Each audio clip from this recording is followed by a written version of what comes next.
আমাদের আজকে third class, দ্বিতীয় ক্লাস অফ ভাইবা কোশ্চেন। আপনারা যারা বিভিন্ন কোশ্চেন জমা দিয়েছেন বিভিন্ন টপিক্সের উপরে, একসাথে গোছানো না, তো এই কোশ্চেনগুলোর অ্যান্সার সচরাচর আপনারা কিভাবে দিবেন এই প্রবলেমগুলি নিয়ে আমরা আলাপ করতে থাকবো। তো অলরেডি দুটো ক্লাস নেওয়া হয়েছে। আপনারা যদি লেকচারগুলো শোনেন এবং এটা আপনাকে লিখে ফেলতে হবে, যে কথাগুলো বললাম এগুলো মানে আমাদের অ্যান্সার তো স্লাইডে দেওয়া নেই যে আপনি কপি করে ওইটা ইয়ে করতে পারবেন। লিখে ফেললে তারপরে আপনি সেখান থেকে, আমি 8টা বললাম, আপনি হয়তো 6টা লিখে ফেললেন পয়েন্ট। তো এইভাবে আপনারা যদি লিখে ফেলেন, প্র্যাকটিস করেন, you can definitely reproduce this answer. তো দেরি না করি আমরা আপনাদের সকলের সাকসেস কামনা করে শুরু করছি। What is barium meal X-ray? আচ্ছা, এখন বেরিয়াম জিনিসটা কি এটা আমাদের জানতে হবে। বেরিয়াম হচ্ছে বেরিয়াম সালফেট, একটা কেমিক্যাল, একটা সাদা জিনিস, যে সাদা দুধের মতন জিনিস, সেটা মিল আকারে খেতে হবে, মানে দুধ খেতে হবে এবং বেরিয়াম সালফেট দিয়ে। তো মিল খেলে এই বেরিয়াম সালফেট একটা অদ্ভুত জিনিস, যে এটা আবার রেডিও ওপেক হিসেবে এক্স রে করলে পরে পাওয়া যায়। তো আপনি যদি মুখ দিয়ে খান, ইসোফেগাস হয়ে, স্টোমাক হয়ে, ইভেন স্টোমাকের নিচে ডিওডিনাম হয়ে জেজুনাম আইলিয়াম পর্যন্ত সবকিছু কিন্তু দেখা যায়, লুমিনাল স্ট্রাকচারটা দেখা যায়। এই সাদা বেরিয়াম লুমিনাল স্ট্রাকচারটাকে আউটলাইন করে দেয়।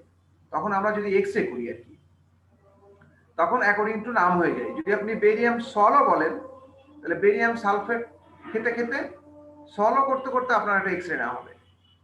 তারপরে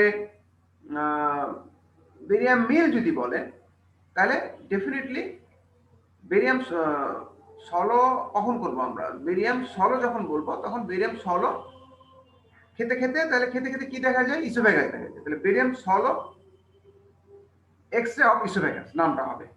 barium solo X ray of stomach কখনো হয় না। যখন মিল হবে, খাবারটা যখন জমায়েত হবে স্টোমাকে, তখন এটা বেরিয়াম মিল এক্স রে হবে, অর্থাৎ স্টোমাক আপনি আউটলাইন করবেন। This is the concept. আপনি যখন পাইলোরাস পার হয়ে চলে যাবে জেজুনাম আইলেমে, তখন barium follow through X ray হবে, মানে স্টোমাক পার হয়ে জেজুনাম অ্যান্ড আইলিয়ামের কোনো প্যাথোলজি দেখার জন্য।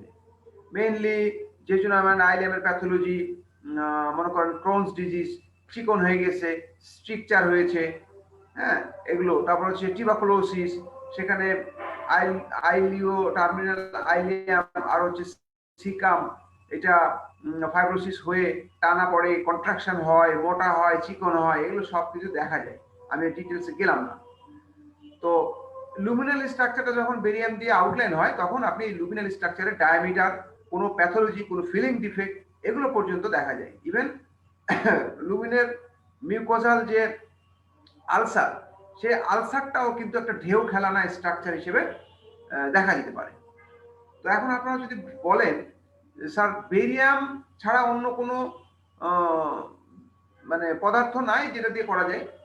ইয়েস, এগুলো আসলে একটা কন্ট্রাস্ট মিডিয়া। এটা কি? Contrast media. তাহলে barium sulphate is a contrast media. তারপরে ইউরোগ্রাফিন একটা কন্ট্রাস্ট মিডিয়া, যেটা ইন্টারভেনাসলি বেশি দিই। গ্যাস্ট্রোগ্রাফিন, যেটা একটা কন্ট্রাস্ট মিডিয়া, আমরা মুখে খেতে পারি। তারপর হচ্ছে কমনলি ইউজ হয় আয়োপামেরো, আয়োপামেরো একটা আয়োডিন কন্টেনিং কন্ট্রাস্ট মিডিয়া, যেটা আপনার এক্স রে করলে এটা সাদা দেখাবে, তাহলে সুবিধা হবে সবকিছু দেখতে। তো এই বেরিয়াম মিল এক্স রে আমরা তখনই করি যখন স্টোমাকের কোনো প্যাথোলজি আমরা চিন্তা করি। তো স্টোমাকের কোন কোন প্যাথোলজি? ওকে, স্টোমাকটা আউটলাইন হলো কতটুকু, তাহলে স্টোমাকের সাইজ দেখার জন্য স্টোমাক বড় হলো কতটুকু।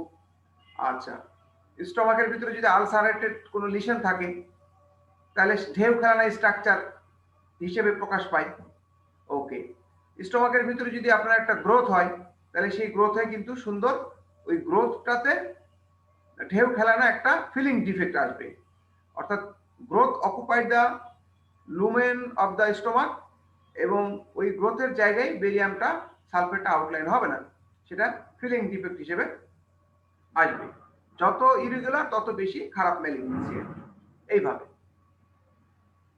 এবং বেরিয়াম মিল তো আমার আপনার যে কোনো দুধ জাতীয় বা তরল খেলেই তো আপনার 3 ঘন্টা 4 ঘন্টা পর চলে যাওয়ার কথা। এখন যদি এমন হয় যে আপনি 5 মিনিট পরে, 10 মিনিট পরে, 20 মিনিট পরে, 1 ঘন্টা পরে, অথবা 2 ঘন্টা, 3 ঘন্টা, 4 ঘন্টা পরে যে এক্সরেটা নেবেন, সেই এক্সরেতে আপনার স্টোমাকের ভিতরে কোনো সাদা পদার্থ থাকার কথা নয়, অর্থাৎ এমটিং হয়ে চলে যাওয়ার কথা। কিন্তু পাইলোরা যদি কোনো কারণে বন্ধ থাকে, যেমন পেপটিক আলসার ডিজিজের কমপ্লিকেশন হিসেবে পাইলোরিক স্টেনোসিস বা ডিউটেনাল স্ট্রিকচার যেটাকে বলে, তাহলে বেরিয়ামটা কিন্তু থেকে যাবে স্টোমাকে। 4 ঘন্টা পরে if there is any remnant of the barium sulphate, that means সাদা outline in the stomach, that will be significant of gastric outlet obstruction. তাহলে আমরা এই সমস্ত ক্ষেত্রে গ্যাস্ট্রিক আউটলেট অবস্ট্রাকশনে বেরিয়াম মিল এক্সরে করলে আমরা দেখবো যে 4 ঘন্টা পরে still there is remnant of the barium sulphate contrast medium. Okay, তো আমরা স্টোমাকের প্যাথোলজি জানলাম। ইসোফেগাসের সেম প্যাথোলজি। ইসোফেগাসের আপনি স্ট্রিকচার জানবেন, আপনি একালাসে কার্ডিয়া জানবেন, একটা পেন্সিল টিপ অ্যাপারেন্স হবে, আপনি স্ট্রিকচার জানবেন, ঢেউ খেলানো একটা constricted length of the oesophagus, তারপরে আপনি ইসোফেগাসের ম্যালিগনেন্সি জানবেন, আপনি ফিলিং ডিফেক্ট হিসেবে পাবেন। সো এই কথাগুলি বুঝিয়ে আপনি indication of barium meal and swallow X-ray আর ফলো থ্রু এক্সরে আমি প্রথমে বলে ফেলেছি, মানে জেজুনামের দিকে এবং আইলিয়ামের দিকে আপনার কোনো প্যাথোলজি, সেম প্যাথোলজি অলমোস্ট। তো এটা হচ্ছে আপনার barium meal x-ray stomach outline করার জন্য। এখন স্টোমাক যখন আউটলাইন করবেন, যেহেতু এটা তরল, সেহেতু আপনার সলো করার সময় গ্যাস্ট্রোইসোফেজিয়াল জাংশন থেকে ঠাস করে কিন্তু অ্যান্ট্রামের দিকে পড়ে যাবে, বডির দিকে পড়ে যাবে, লেসার কার্ভেচার হয়ে পড়ে যাবে, গ্রেটার কার্ভেচারকে আউটলাইন করবে। কিন্তু একটা কথা মনে রাখতে হবে যে ফান্ডাস এলাকার কি হবে। ফান্ডাস এলাকাকে যদি এই বেরিয়াম দুধ দিয়ে যদি আপনি আউটলাইন করতে চান, তাহলে পেশেন্টটাকে কিন্তু একটু কি করতে হবে, রিভার্স টেন্ডার বা পজিশন করে কিন্তু একবার এক্সরে করতে হবে, অর্থাৎ পাটা উপর দিকে করে মাথাটা নিচে দিয়ে করলে পরে স্টোমাকের ফান্ডাসটা আউটলাইন হয়। সেই ফান্ডাসের কোনো প্যাথোলজি থাকলে যেটা আপনি মিস করবেন যদি খালি সুপাইন পজিশনে আপনি করেন, অথবা খালি স্ট্যান্ডিং পজিশনে যদি করেন। সো একটা স্টেপ হবে আপনার রিকাম্বেন্ট পজিশন এবং হেড ডাউন পজিশন করতে হবে। তো হাউ ইট ইজ ডান, এইটাতেই কিন্তু আপনার চলে আসবে যে patient is allowed to swallow 1 glass of barium sulfate along with water. It will outline the esophagus as well as the stomach.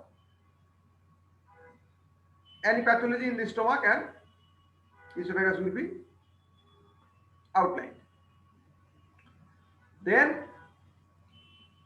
in one position patient will be in head down position to outline the fundus,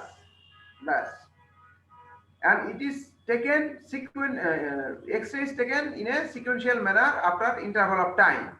যেমন আপনি দেওয়ার solo করতে করতে যখন নিলেন তখন oesophagus, যখন মিল নিলেন 1 থেকে 5 মিনিটের ভিতরে সেটা হচ্ছে স্টোমাক, ইভেন আফটার 10 মিনিট সেটা হচ্ছে স্টোমাক। আপনি আবার তখন 2 ঘন্টা পরে একটা নেবেন, কমে যাওয়ার কথা, আবার আপনি 4 ঘন্টা পরে নেবেন, একটা কমে যাওয়ার কথা, এবং ডিলেড ফিল্ম আপনি একটা নেবেন 6 ঘন্টা পরে, সেটা একেবারেই থাকার কথা না, 8 ঘন্টা পরে একেবারেই থাকার কথা না। তাহলে পেশেন্টকে বলতে হবে যে আপনি ঘুরে আসেন, আমাদের ডিপার্টমেন্টে অনেক কাজ, আপনি একটু ঘুরে আসেন, 2 ঘন্টা পরে একটা করলো, 4 ঘন্টা পরে একটা করলো, 6 ঘন্টা পরে একটা করলো, আরো ডিলেড ফিল্ম নেওয়া যায়। কখন? যখন আপনি ফলো থ্রু এক্সরে নেবেন তখন আরো ডিলেট ফিল্ম করা যায়, ইভেন 8 ঘন্টা, 12 ঘন্টা, 24 ঘন্টা পরেও কিন্তু বেরিয়াম দেখা যায় ওয়াশ আউট হয়ে যায় না। কারণ হলো ওই যে জেজুনাম আইলেমের যে চিকন ন্যারোইং হয়ে গেছে ডিউ টু ক্রোনস ডিজিজ অথবা টিউবারকুলোসিস, সেটাতে আর পাস হয়ে যেতে চায় না, কিন্তু পাস হয়ে কিন্তু চলে যাওয়ার কথা ছিল।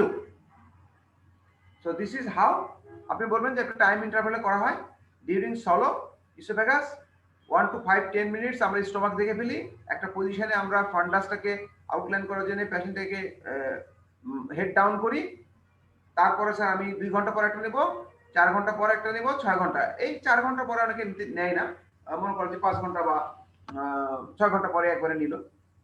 হ্যাঁ, যেহেতু স্টোমাক ইনটেক টাইম হচ্ছে 3 to 4 আওয়ার্স, তাহলে 4 ঘন্টা পরে একটা, 6 ঘন্টা পরে একটা। আর যদি আমি জেজুনাম এবং আইল্যান্ড দেখতে চাই, ডিলেট ফিল নিব আমরা 12 ঘন্টা বা 24 ঘন্টা পর একটা, মেইনলি 12 ঘন্টা আর কি। অফিস টাইমের ভিতরে শেষ করতে হয়, তো দেখা গেল যে 8 ঘন্টা পর 10 ঘন্টা পরে নিয়ে নেওয়া হয় 12 ঘন্টার জায়গায়। Okay, what are the pathologies diagnosed by barium meal x-ray? এটা কি আর বাদ রইলো? আমি তো বলেই দিলাম।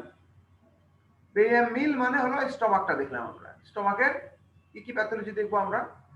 আলসার হলে পারে আপনার ঢেউ খেলানো একটা outline of the greater curvature or lesser curvature, most frequently lesser curvature, সেটাকে তখন আওয়ার গ্লাস কন্ট্রাকচার হিসেবে দেখা যায়। Gastric ulcer, chronic gastric ulcer hour glass contracture হিসেবে দেখা যায়, বটল নেকের মতন। তাহলে পেপটিক আলসার ডিজিজ আপনি আওয়ার গ্লাস কন্ট্রাক্ট দেখলেন। আচ্ছা, তারপরে হচ্ছে স্টোমাকের আপনি কোনো ফিলিং ডিফেক্ট আকারে কোনো গ্রোথ দেখলেন, গ্যাস্ট্রিক আউটলেট অবস্ট্রাকশন দেখলেন, গ্যাস্ট্রিক আউটলেট অবস্ট্রাকশন দেখলেন। তাহলে এই তিনটা জিনিস বলতে তো অসুবিধা নেই।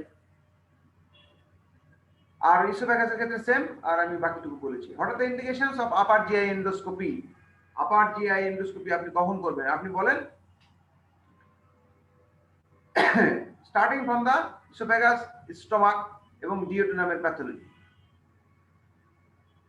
স্টোমাক, ইসোফেগাস, স্টোমাক এবং ডিওডেনামের প্যাথোলজি, এটুকুই আমরা দেখি। ডিওডেনামের বাইল ডাক্টের ওপেনিং পর্যন্ত আমরা দেখি আপার জিআই এন্ডোস্কোপিতে, মনে রাখবেন এটা। এখন এটা বললেই আপনি বলবেন স্যার সাম ডায়াগনস্টিক ইন্ডিকেশন, সাম থেরাপিউটিক ইন্ডিকেশন, তাহলে কিন্তু স্যার বুঝে ফেললো যে আপনি পাকা খেলোয়াড়। ডায়াগনস্টিক ইনভেস্টিগেশন কি? For oesophagus I can in case of esophageal malignancy মানে dysphagia যাদের আছে সেখানে আপনি একালা সেটা করতে পারবেন, ইসোফেজিয়াল স্ট্রাকচারের ক্ষেত্রে করতে পারবেন। আপনি কোনো কোরোসিভ ইরোসিভ কোনো ইনজেকশনের ক্ষেত্রে অ্যাসিড ইনজেকশন, অ্যালকালি ইনজেকশন এই সময় করতে হয়। ইসোফেগাসের কোনো ফরেন বডি রিমুভালের জন্য করতে হয়। ব্যাস, ইসোফেগাসের কোনো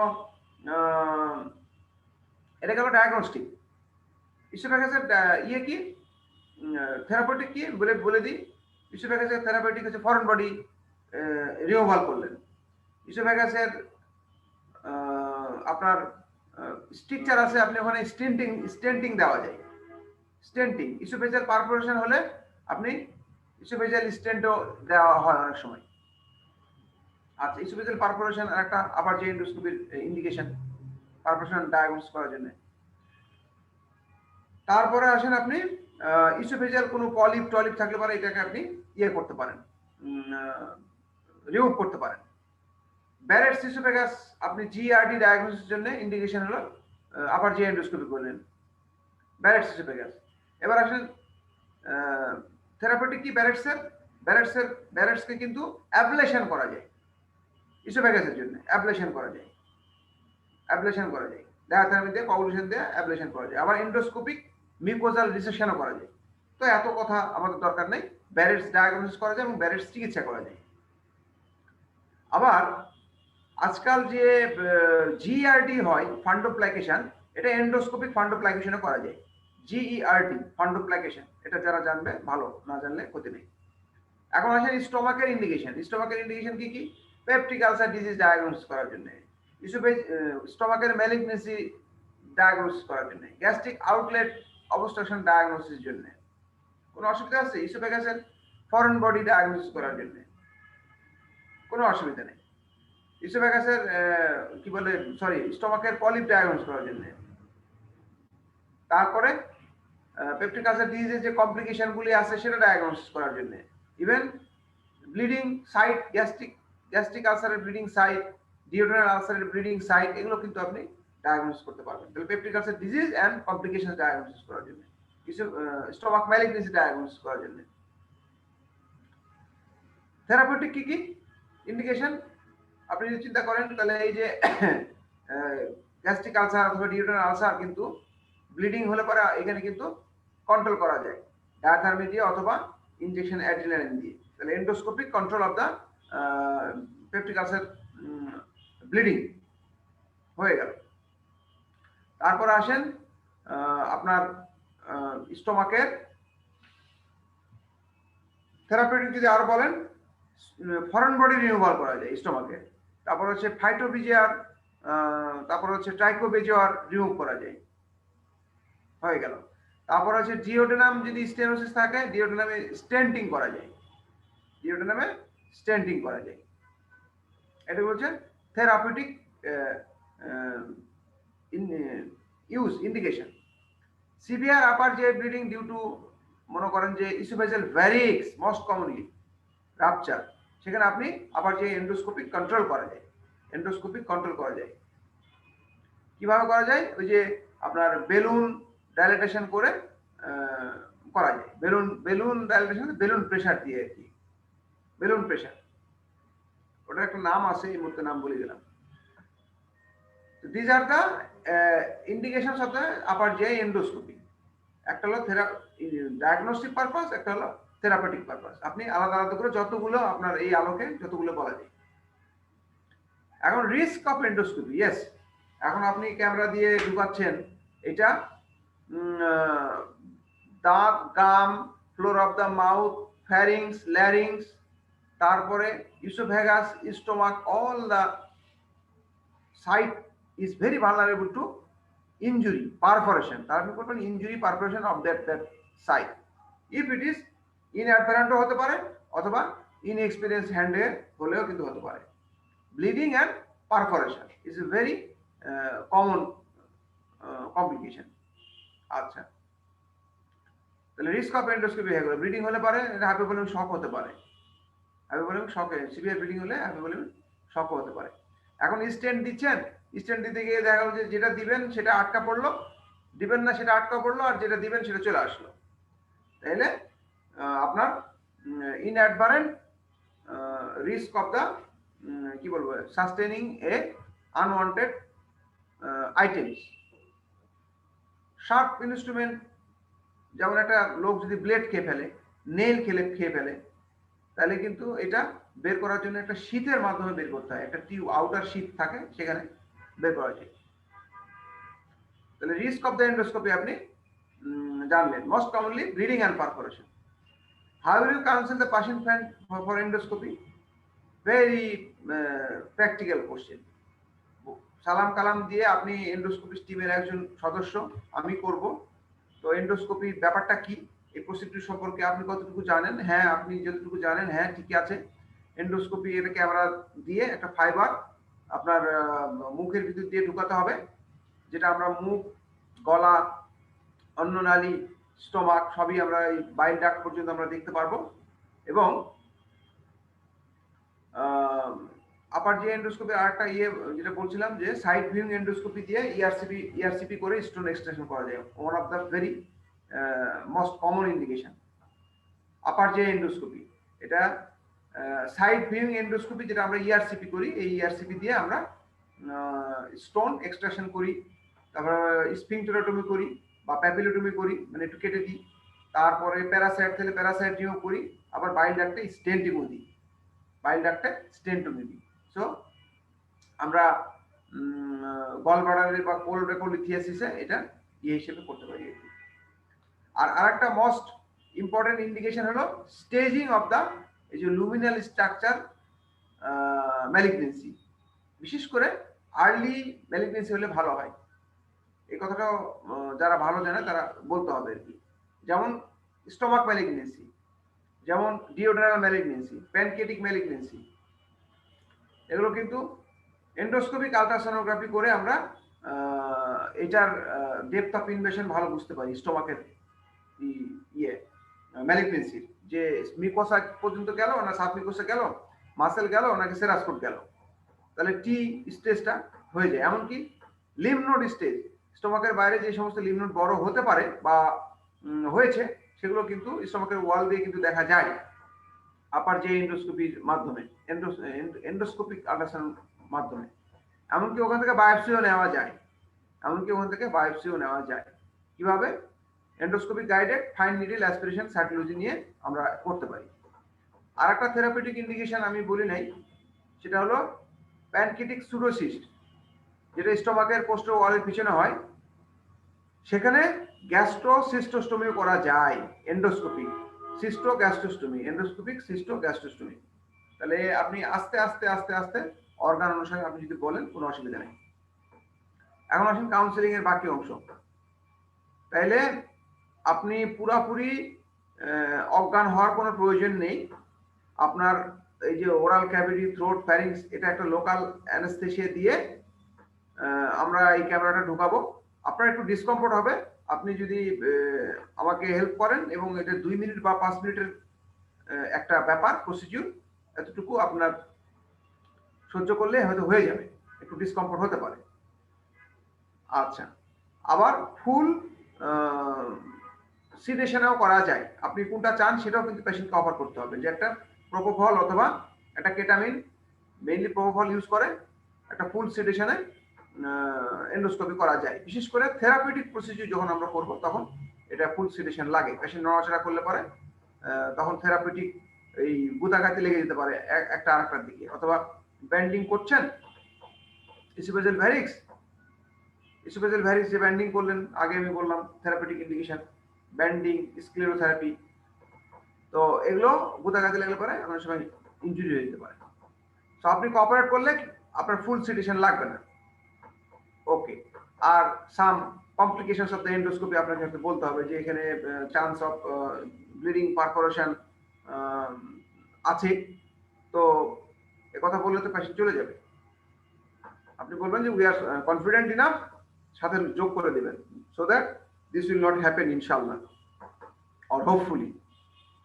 so this are the counselling for the patient of endoscopy. এবং পেশেন্টকে বলতে হবে যে আপনি ওভারনাইট ফাস্টিং হয়ে আপনি আসবেন, আর কি ওভারনাইট ফাস্টিং হয়ে আসবেন।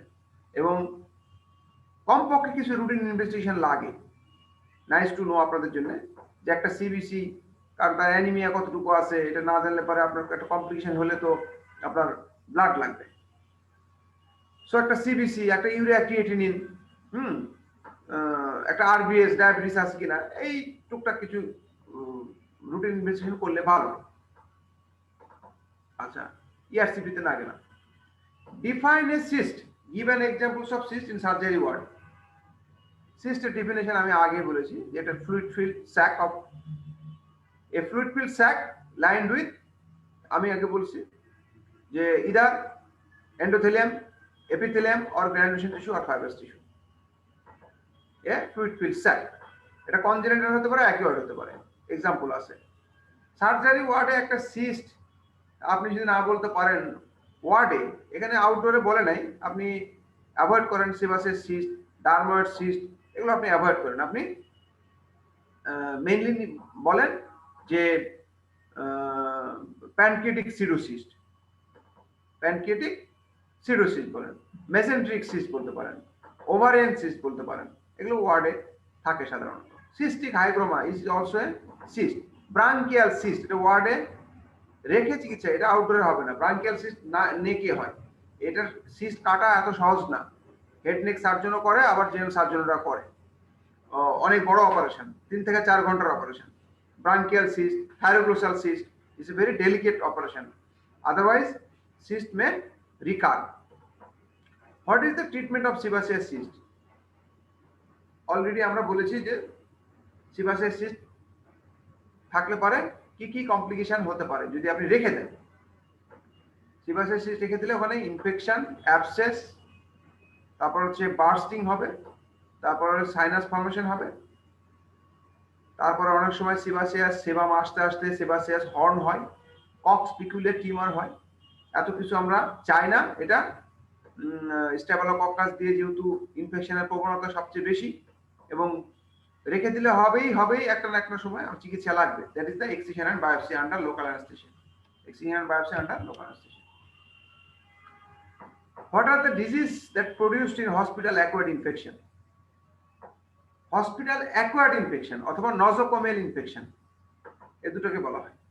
হাসপাতালে আসার পরে যে ইনফেকশনটা পেশেন্ট ডেভেলপ করে সেটাকে হসপিটাল অ্যাকোয়ার্ড ইনফেকশন বলে, যেটা কিনা তার বাসায় ছিল না বা হাসপাতালে ঢোকার আগে ছিল না।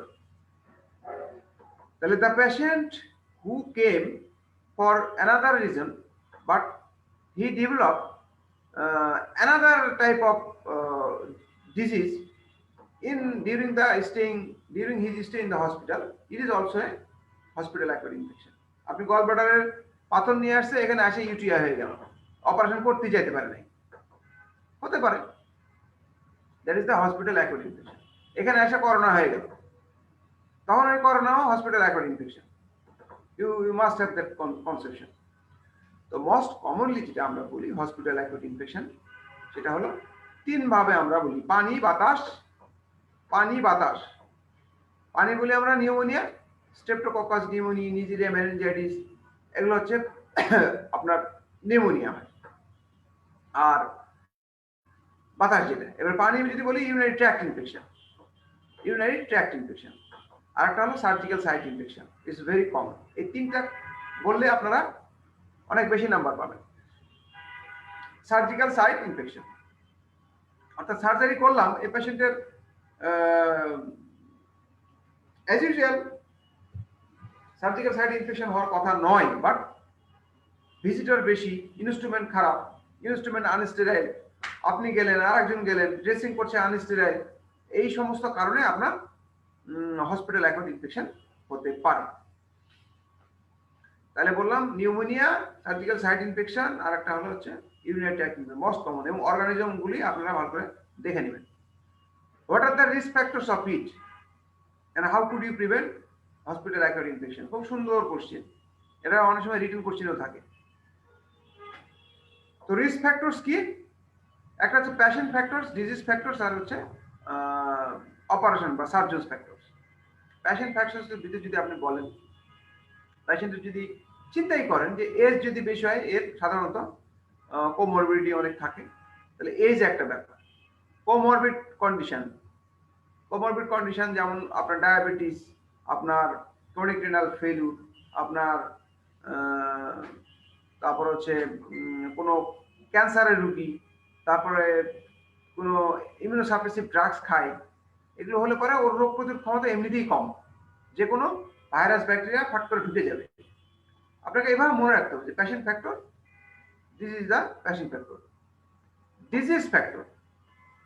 ডিজিজ ফ্যাক্টর যদি আপনি আরেকটা পেশেন্টের কথা আমি বলিনি, এই পেশেন্টটা হাসপাতালে আননেসেসারি লং স্টে, অনেকদিন আগে থেকে ভর্তি আছে, খাবে দাবে ঘুরবে, এই পেশেন্ট দেখা যাচ্ছে বিভিন্নভাবে সে ইনফেকশন নিয়ে আসবে,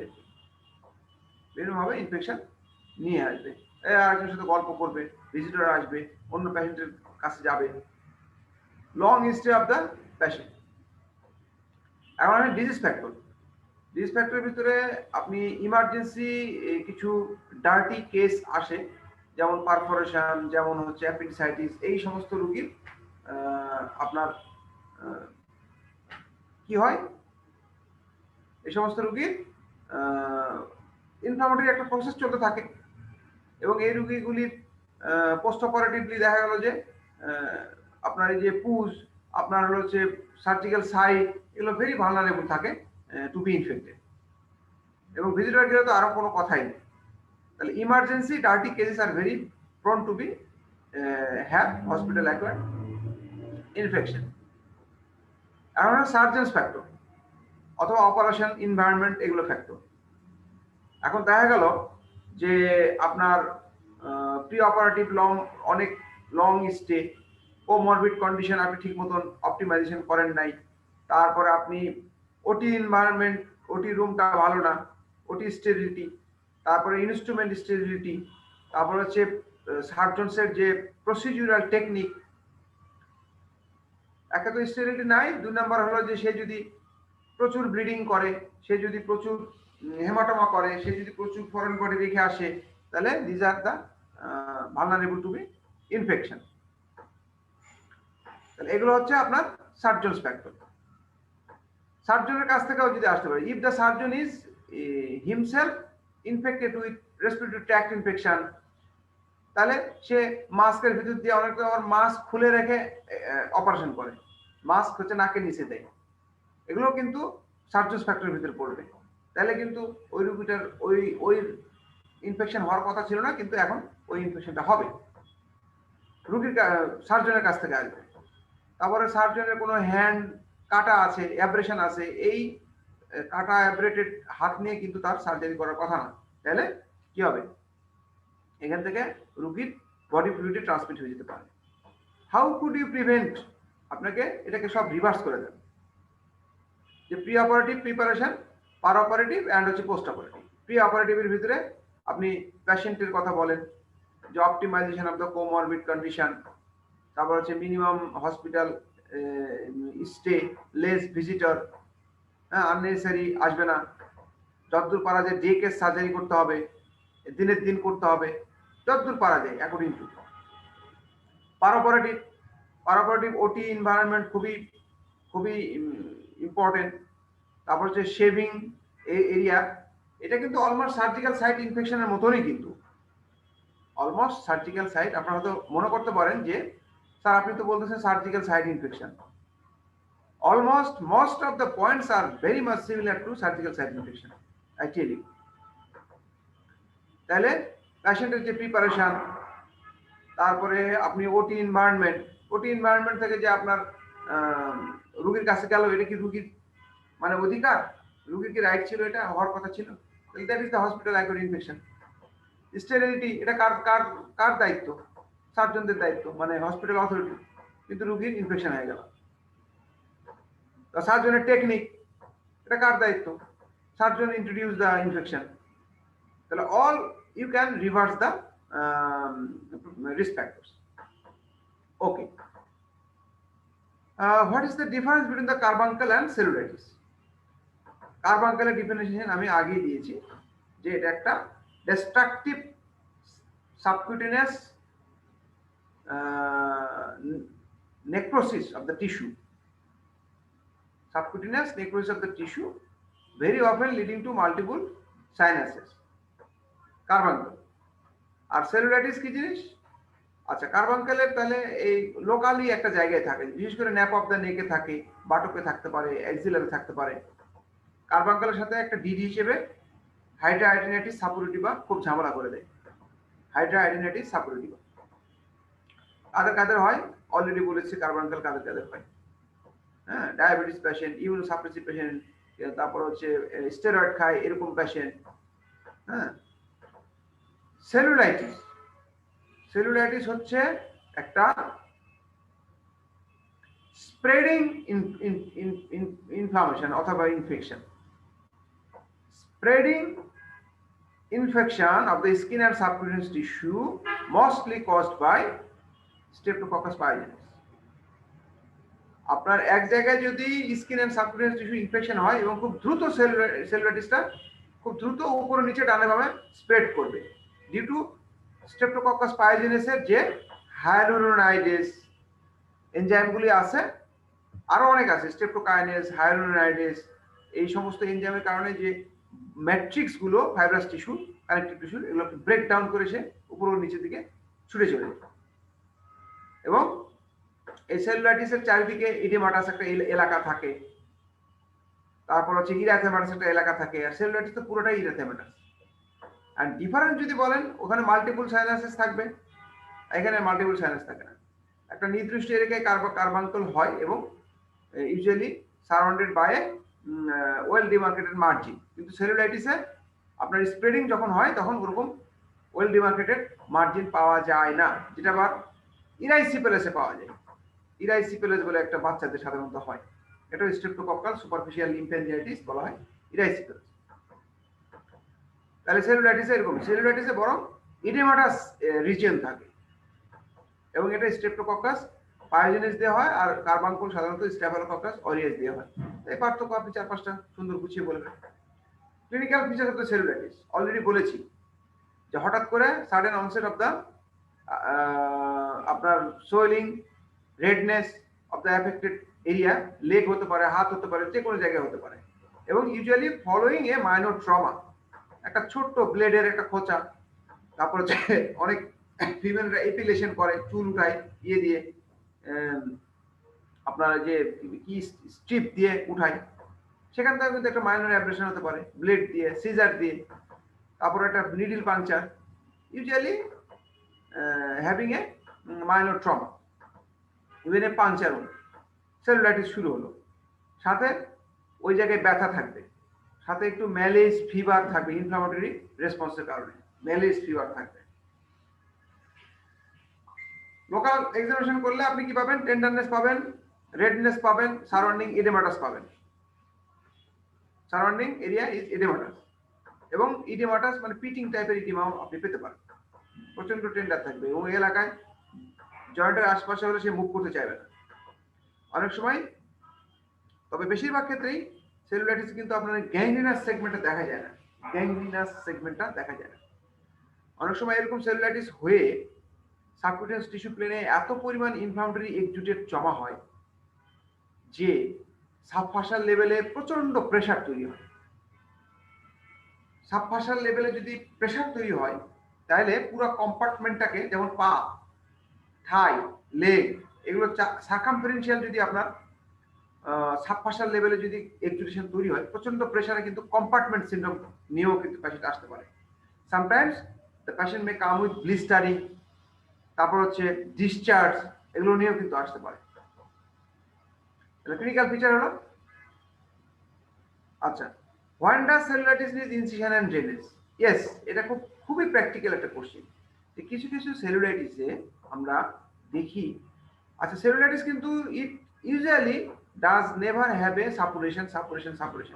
ইট ইজ এ নন সাপুরেটিভ, ডেফিনেশনের ভিতরে আছে, it is a non suppurative spreading inflammation of the skin and subcutaneous tissue, fascial লেভেলটা বলে নাই, subcutaneous tissue mainly due to streptococcus pyogenes. আর সবগুলো সেলুলাইটিস অল্প হয়েছে, area of the affected area যদি লার্জার হয় এবং এখানে যদি এডেমাটাস পরিমাণটা বেশি থাকে, যদি কম্পার্টমেন্ট সিনড্রোম টাইপের ডিসচার্জ থাকে, যদি পেশেন্টের টক্সিক কোনো সিনড্রোম থাকে, সিমটম থাকে, যেমন হচ্ছে এর কারণে, ইনফ্লামেশনের কারণে সিস্টেমিক ইনফ্লামেটরি রেসপন্স হয়ে তার হাইপোভলিমিয়া হয়ে গেছে, আর তারপর শক হয়ে যাচ্ছে, তারপরে হচ্ছে আপনার পালস রেটটা অনেক বেশি, তাহলে টক্সিক শক সিনড্রোম, অথবা patient is in septic shock, তাহলে কিন্তু আপনাকে ইনসিশন এন্ড ড্রেনেজ আপনাকে করতে হবে। অ্যাকচুয়ালি ড্রেনেজ নামে কিছু পাওয়া যায় না এখানে, এটাকে বলা হয় তখন উনডেব্রাইডমেন্ট। সেলুলাইটিসের চিকিৎসা হলো উনডেব্রাইডমেন্ট। ইনসিশন দেয় ঠিকই, দিয়ে আপনার কম্পার্টমেন্টগুলোকে মানে ওপেন আপ করে দেয়। যদি কোনো এক্সুডেশন থাকে, ওটাকে এক্সুডেশন বলি, কোনো পাস কিন্তু পাওয়া যায় না, মাইন্ড ইট, পাস পাওয়া যায় না। এক্সুডেশন, পানি এগুলো আমরা রিলিজ করে দিই কম্পার্টমেন্টে। This is the wound debridement. এবং ওই যে সাবফাশাল লেভেলে কিছু টিস্যু প্রেশারের কারণে কিন্তু গ্যাংগ্রিন বা নেক্রোসিস হয়ে যায়, তখন ওটাকে আমরা এক্সারসাইজ করি, even muscle may need to be exercised, fascia may need to be exercised. তাহলে উনডেব্রাইডমেন্ট, অ্যাগ্রেসিভ উনডেব্রাইডমেন্ট, কখন লাগলো? Larger area, oedematous, patient is in shock, toxic shock syndrome, hypovolaemia, septic shock, compartment syndrome. আর আরেকটা হলো যে failure to মানে response of medical treatment, এবং progressively increasing the area of the সেলুলাইটিস। আপনি অ্যান্টিবায়োটিক শুরু করেছেন, পায়ে হলে ইলিভেশন শুরু করেছেন, একটা স্প্রিন্ট দিয়ে হয়তো ইলিভেশন করে রাখছেন, কিন্তু বাড়তে আসে, উপরে যাচ্ছে, নিচে যাচ্ছে, পরের দিন দেখলেন যে আর একটু বাড়লো, পরের দিন দেখলেন মানে সকালে দেখলেন এতটুকু, বিকালে দেখলেন অতটুকু, তাহলে progressively increasing the area, affected area, এটা কিন্তু indication of the wound debridement of the cellulitis. তাহলে হয়ে গেল progressively increasing the area of the inflammation despite medical treatment আপনাকে করতে হবে। যদি স্মলার এরিয়া হয় তাহলে কিন্তু দরকার নাই, লার্জার এরিয়া অ্যাফেক্টেড তাহলে করতে হবে। সাথে যদি আপনার blistering, toxic shock syndrome, septic shock থাকে করতে হবে আপনার। কম্পার্টমেন্ট সিনড্রোম থাকলে করতেই হবে। এগুলো গুছিয়ে গুছিয়ে বলেন, তাইলে আর কোনো স্যারের কোশ্চেন জিজ্ঞেস করবে না। What are the steps of the collection of the blood? Name the prerequisite information for blood transfusion. What are the products that will be obtained from 1 unit of blood? আচ্ছা, steps of collection of blood. একটা blood আপনি কিভাবে collection করবেন, এটা কি দুই ধরনের হতে পারে। একটা হচ্ছে ইনভেস্টিগেশনের জন্য একটা স্যাম্পল কালেকশন করছেন, একটা হচ্ছে ব্লাড ব্যাগ কালেকশন। তো এখানে বোঝাই যাচ্ছে যে এটা স্যাম্পল নয়, এটা আপনি ব্লাড ব্যাগ কালেকশন করতেছেন ব্লাড। তো স্টেপস অফ কালেকশন যদি আপনি বলেন, it ranging from patient counseling, explanation of the procedure. Patienটের blood group is very important. প্যাশেন্টের এজ, কতদিন আগে একটা হিস্ট্রি নেবেন, কতদিন আগে আপনি ব্রিফ হিস্ট্রি, কতদিন আগে সে ব্লাড নিয়েছে, এজ কি তার 17 নিচে কিনা 18 নিচে কিনা, তাহলে কিন্তু আপনি নিতে পারবেন না। সে কিনা প্রফেশনাল ডোনার কিনা, হেরোইন খায়, ইন্ট্রাভেনাস ড্রাগস নেয়, এগুলো কিন্তু আপনি নিতে পারবেন না, এক্সক্লুড করতে হবে। Brief history about the donor and explanation of the procedure and counseling of the patient, এটা হলো প্রিরিকুইজিট আপাতত, মানে আই মিন প্রিপারেশন। আপনি চলে যান নেক্সট স্টেজে। পেশেন্ট সুন্দর ওয়েল সাউন্ড মাইন্ডে আসবে। ওয়েল সাউন্ড মাইন্ডে এসে এমন না যে তার ডায়রিয়া হয়ে গেছে, হাইপোভলিমিয়া আছে, তার কোনো ডিজিজ প্যাটার্ন আছে কিনা, রিসেন্ট ডিজিজ, সে কোনো HIV, HBS, AG এগুলো রোগে ভুগেছে কিনা, এই হিস্ট্রিটা ব্রিফ হিস্ট্রিতে থাকবে। তারপরে ডায়রিয়া হয়েছে, এই রোগে হয়তো আপনি ব্লাড ভলিউম কমাতে পারবেন না, এগুলো হচ্ছে ব্রিফ হিস্ট্রির মধ্যে, যে যতটুকু অ্যাড করতে পারে। এখন আসেন, ওয়েল সাউন্ডেড একটা পেশেন্ট বা ডোনার আপনার সুপাইন পজিশনে শুয়ে গেল। শুয়ে যাওয়ার পরে আমরা ডান হাত অথবা বাম হাত, মোস্ট কমনলি ডান হাতে নিই। আমরা কিউবিটাল পোশাকে প্রিপেয়ার করে, আমরা অ্যান্টি কিউবিটাল পোশাকে প্রিপেয়ার করে আমরা কি করি, মিডিয়ান কিউবিটাল ভেনটাকে আমরা প্রিক করি with a blood shed needle. এই ব্লাড সেট নিডিল যখন বলবো তখন এই পুরো সেটটা আপনার ব্লাড ব্যাগ চেকিং, ব্লাড ব্যাগের ধরে নেওয়া হচ্ছে যেগুলো সব আপনার ঠিক আছে, কিন্তু মাথায় রাখা কোনো ফুটা আছে কিনা, এক্সপায়ারি ডেটটা কত, অ্যান্টিকোগুলেন্ট ঠিক মতন আছে কিনা, তারপর যে স্টেরিলিটি মানে এক্সপায়ারি ডেট আছে কিনা, তারপরে নিডিলটা আপনি প্রিক করার জন্য প্রস্তুত হবেন। এখন তার আগে বলতে হবে যে কাপ বাঁধবো আমি ইয়েতে আর্মে, মানে ব্লাড প্রেশার কাপ, স্পিগমোম্যানোমিটারের যে কাপটা সেটা বাঁধতে হবে, এবং বেঁধে আপনার সিস্টোলিক ব্লাড প্রেশারের হয়তো 50-60 মিলিমিটার একটু উপরে উঠাতে হবে। যদি 120 হয় তাহলে 160 অথবা 180-তে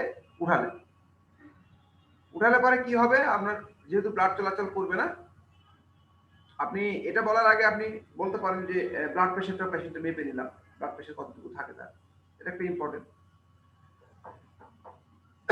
আচ্ছা, তারপরে কাপ বাঁধার পরে আপনি ইনফ্লেট করার পরে দেখবেন যে মিডিয়ান কিউবিটাল ভেন বেশ একটা হবে, আপনার ফুলে উঠবে, বেশ একটা ফুলে উঠবে। ওই ফোলাটাতে আপনাকে প্রিক করতে হবে, আর একটু প্রেশার কমিয়ে দিয়ে, সিস্টোলিক ব্লাড প্রেশার দিবেন, দিলে প্রিক করব আমরা উইথ প্রিপারেশন, অ্যালকোহল সোকিং করে ওই জায়গাটাকে প্রিপেয়ার করব, অ্যান্টিসেপটিক ওয়াশিং দিয়ে আমরা একটা প্রিক করব, এবং পেশেন্টের হাতে একটা রোলার দিব অথবা একটা বেলুনের বা ছোট রাবারের একটা বল দিব, যে যখন বলবো পেশেন্টকে যে আপনি হাতটা ওই বলটাকে পাঞ্চ করেন অথবা ঘোরাতে থাকেন, তাহলে হলো যে এই যে মাসেল কন্ট্রাকশনের কারণে তার ভেনাস রিটার্নটা ভালো হবে, এবং হচ্ছে এই ব্লাডগুলি তোমার সমস্ত ব্লাডই তাড়াতাড়ি ব্লাড ব্যাগে আসবে।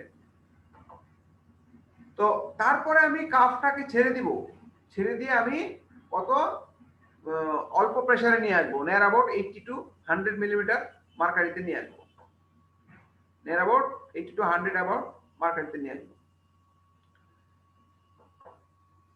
তারপরে পাঞ্চ করতে থাকবে, এদিকে ব্যাগ ভরতে থাকবে। ব্যাগ ভরার পরে আপনার 400 450, এবং ব্যাগটাকে এপিট ওপিট করতে হবে স্যার, ব্যাগটাকে আমি এপিট করবো, মানে হলো ব্যাগটা যখন হাত দিয়ে ধরবেন, নড়বেন, চাড়বেন, তখন হচ্ছে মিক্সিং হবে উইথ দ্য অ্যান্টিকোয়াগুলেন্ট। উদ্দেশ্য হলো এটা। 450 ml কতটুকু বুঝবেন, জাস্ট একটু বেলুনের মতন ফুলে গেছে ব্লাডটা, আপনি তখন 450 ml হয়ে গেছে। Not so tight, not so loose of the bag, মানে ব্যাগ কতটুকু ভরতে হবে এটা আপনার দেখতে হবে 2-1 দিন, নাহলে কিন্তু পারবেন না। তারপরে আপনি ওই ব্লাড সেট নিডল খুলে আপনি একটা প্রেসার, যে কটন দিয়ে আপনি ওইখানে প্রেসার দিয়ে পেশেন্টটাকে বলবেন যে আপনি 5 মিনিট এটা কটন ভাঁজ করে, এলবো ভাঁজ করে বসে থাকেন, নাহলে আপনার রক্ত বেরোবে। 5 মিনিট পরে আপনি একটা ফার্স্ট এড ব্যান্ড ওখানে লাগাই দিলেন, আর ব্লাড প্রেশার কাপটা আপনি নিয়ে নিলেন, এবং পেশেন্টকে বলবেন, মোস্ট ইম্পর্টেন্ট পার্ট, পেশেন্টকে বলবেন যে আপনি 5 মিনিট শুয়ে থাকেন প্লিজ, কারণ 450 ml ব্লাড নেওয়া হয়েছে, আপনি এখন যদি উঠেন তাহলে অর্থোস্ট্যাটিক হাইপোটেনশন হবে, আপনি মাথা ঘুরে পড়ে যাবেন। দিস ইজ ভেরি ইম্পর্টেন্ট এবং ভেরি ফ্রিকুয়েন্টলি সিন। তো পেশেন্ট শুয়ে থাকবে, আর এদিকে পেশেন্টের যে সাথে আসছে, মানে আই মিন ডোনারের সাথে যে আসছে, তাকে বলতে হবে যে অবশ্য আমাদেরই দায়িত্ব যারা ব্লাড নেই, একটা জুস, 500 ml এর জুস, একটা প্রাণ অথবা ভালো মানের জুস, যে যেরকম পারে, সুন্দর বিদেশি হলে ভালো, সেই জুস কিছু না থাকলে অন্তত 2 গ্লাস 1 গ্লাস পানি খাবে সে। ভলিউমটা তাড়াতাড়ি স্টোমাক থেকে রিঅ্যাবজর্ব হয়ে সে প্লাজমাতে গিয়ে ভলিউমটা রিস্টোর করবে। তাহলে এই হলো বাংলা কথায় steps of the blood collection. এখনো হয় নাই। তারপর হচ্ছে ব্লাডের যে পাইপটা, মানে কানেক্টিং পাইপ, যেটা হচ্ছে বিটি সেটের যে টিউবটা, সেই টিউবটা আপনাকে অর্ধেক কেটে গিরে দিয়ে দিতে হবে, অর্ধেক কেটে একটা নট দিয়ে দিতে হবে, যেন ওই দিক থেকে আপনার আর ব্লাড না আসতে পারে। এবার হচ্ছে লেভেলিং করতে হবে, যদিও আপনার লেভেলিংটা আগে, সবার আগে করলে হয়, যে blood bag preparation. Blood bag প্রিপারেশনের ভিতরে checking of the blood bag, sterility, expiry date and so, donor name, তারপর হচ্ছে ডোনার ব্লাড গ্রুপ, ওগুলো কিন্তু আপনাকে লিখে দিতে হবে, এবং আলাদা একটা রেজিস্টারে কিন্তু আপনাকে এই ডোনারের নাম, জিনিস তৈরি করতে হবে। তাহলে এই যে সিকোয়েন্সটা বললাম, সেটা হলো আপনার প্রথম থেকে যদি আমি বলি, আবার একটু ব্রিফ সামারি করে যদি আপনি বলি, তাহলে আপনার ডোনার চেকিং বা প্রিপারেশন অফ দ্য ডোনার, এর মধ্যে পেশেন্ট কাউন্সিলিং বা donor counselling, a brief history, তারপর হচ্ছে এতটুকু ব্রিফ হিস্ট্রি এবং এক্সপ্লেনেশন অফ দ্য প্রসিডিউর। তারপর হচ্ছে ব্লাড ব্যাগ প্রিপারেশন, যেটা আপনি নেবেন। ব্লাড ব্যাগ প্রিপারেশনের ভিতরে আপনার এই যে ব্লাড ব্যাগের নাম দিতে হবে, ডোনারের নাম দিতে, ব্লাড গ্রুপ পজিটিভ দিতে হবে, এগুলো দিতে হবে।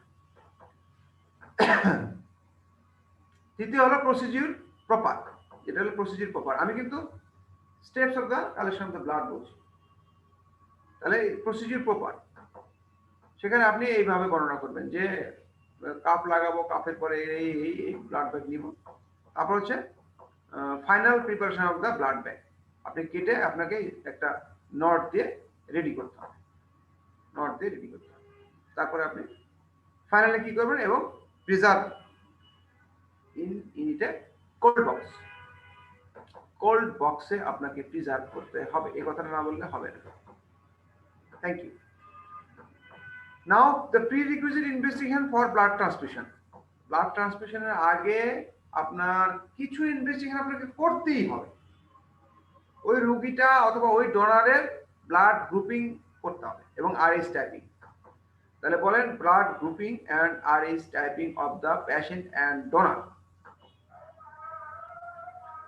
Cross matching of the blood taken from the donor and as well as from the patient. There are cross matching of the blood. Okay. Number 3 হলো screening of the blood of the taken from the donor.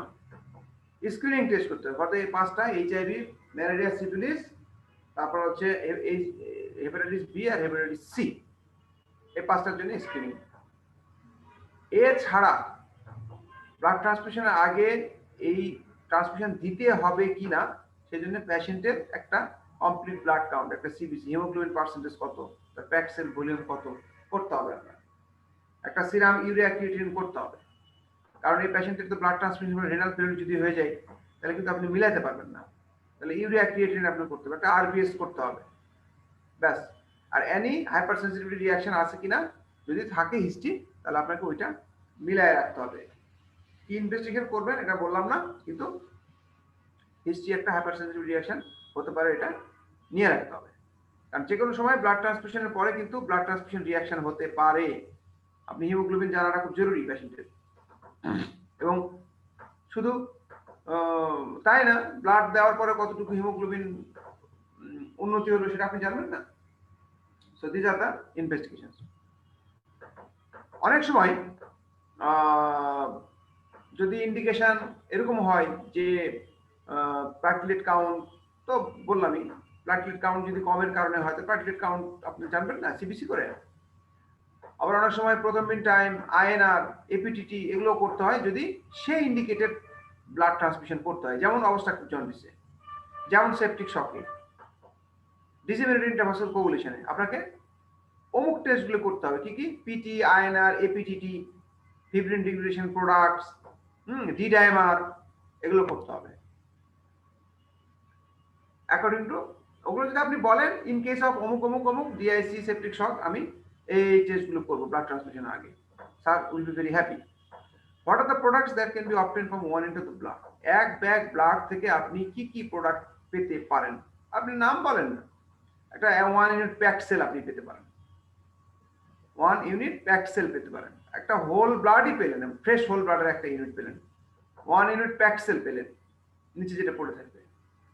1/4 of the platelet concentrate পাবেন, কারণ 4 ব্যাগে একটা platelet concentrate হয়, 4 ব্যাগে একটা platelet concentrate. তারপরে আপনি ক্লটিং ফ্যাক্টর পেতে পারেন। এখন কয়টাতে পাওয়া যায় এটা আমার স্মরণ নেই, কয়টাতে কতটুকু ক্লটিং ফ্যাক্টর হয়। আপনি ক্লটিং ফ্যাক্টর আলাদা করে পেতে পারেন। আপনি ফ্রেশ ফ্রোজেন প্লাজমা পেতে পারেন। ফ্রেশ ফ্রোজেন প্লাজমা খুব সম্ভবত 4 ইউনিট থেকে একটা ফ্রেশ ফ্রোজেন প্লাজমা তৈরি করায়, ফ্রেশ ফ্রোজেন প্লাজমা। তাহলে এইগুলো তো প্রোডাক্টস, আপনি বলতে অসুবিধা নেই। তাহলে fresh whole blood, packed cell, আপনি প্লাটলেট কনসেন্ট্রেট বললেন, ফ্রেশ ফ্রোজেন প্লাজমা বললেন, আপনি ধীরে ধীরে জানেন সেটার অ্যামাউন্টটা বললেন। 1/4 আপনি প্লাটলেট কনসেন্ট্রেট পাবেন, ফ্রেশ ফ্রোজেন প্লাজমাও আপনি 1/4 পাবেন, ক্লটিং ফ্যাক্টর পাওয়া যায়। So this are the products. এখন আসেন, what is MRI? What are the disease that can be diagnosed in orthopaedics using MRI? খুব সুন্দর একটা কোশ্চেন। এটা অনেক স্টুডেন্ট পারলে আমরা খুব তাকে ভালো বলি, বেসিক আন্ডারস্ট্যান্ডিংটা। Magnetic resonance imaging, magnetic resonance imaging, একটা ম্যাগনেট ফিল্ড আপনার শরীরের উপরে প্রয়োগ করা হবে, হাই ম্যাগনেটিক ফিল্ড প্রয়োগ করার পরে এই ইলেকট্রোম্যাগনেটিক যে ফিল্ডটা তৈরি করা হবে আপনার শরীরের সাথে, শরীরের টিস্যু কম্পোনেন্টের সাথে তারা ইন্টারঅ্যাক্ট করবে। শরীরের টিস্যু কম্পোনেন্টের সাথে ইন্টারঅ্যাক্ট করার পরে আপনার কম্পিউটারাইজড একটা ইমেজ দিবে অ্যাকর্ডিং টু প্যাথোলজি অনুসারে। নর্মাল যদি হয় এক ধরনের ইমেজ দিবে, আর এক জায়গায় প্যাথোলজি হলে ওই জায়গায় টিস্যু ইন্টারাকশনের মাধ্যমে অন্যরকম ইমেজ দিবে। এটা হচ্ছে একদম লেম্যান টার্ম। তাহলে আপনাকে যখন একটা হাই ইলেকট্রোম্যাগনেটিক ফিল্ড আপনাকে যখন আপনার বডির উপর প্রয়োগ করা হবে, তখন শরীরের সমস্ত হাইড্রোজেন আয়ন, মানে আমরা তো আমাদের প্রত্যেকটা টিস্যু কম্পোনেন্টে ওয়াটার থাকে, এই ওয়াটার H+ আর OH আয়ন হিসেবে থাকে।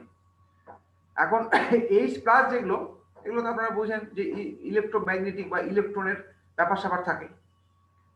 তাহলে এই যে H+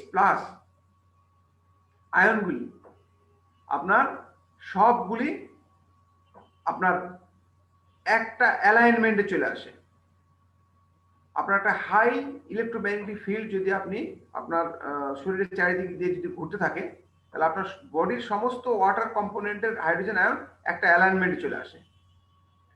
এখন আমাকে বলেন তো যে শরীরের যত প্যাথোলজি আছে আপনি একটা টিউমার, একটা অ্যাবসেস, একটা সিস্ট, একটা হেমানজিওমা, এগুলো তো ওয়াটার কম্পোনেন্ট কি বেশি না? তাহলে এই ওয়াটার কম্পোনেন্টের হাইড্রোজেন আয়নগুলি একটা অ্যালাইনমেন্টে চলে আসবে। তারপরে আপনাকে একটা এই অ্যালাইনমেন্ট ব্রেক করা হবে, একটা একটা রেডিও ফ্রিকোয়েন্সি পালস দেওয়া হবে মেশিনের বাটনের মাধ্যমে, জোর করে এই অ্যালাইনমেন্টটাকে কি করা হবে? ব্রেক করা হবে। ব্রেক করলে, যদি ব্রেক করি আমি, তাহলে ওই অ্যালাইনমেন্টগুলি ডিসঅ্যালাইনমেন্ট হয়ে যাবে, ওই অ্যালাইনমেন্টগুলি কি ডিসঅ্যালাইনমেন্ট হয়ে যাবে।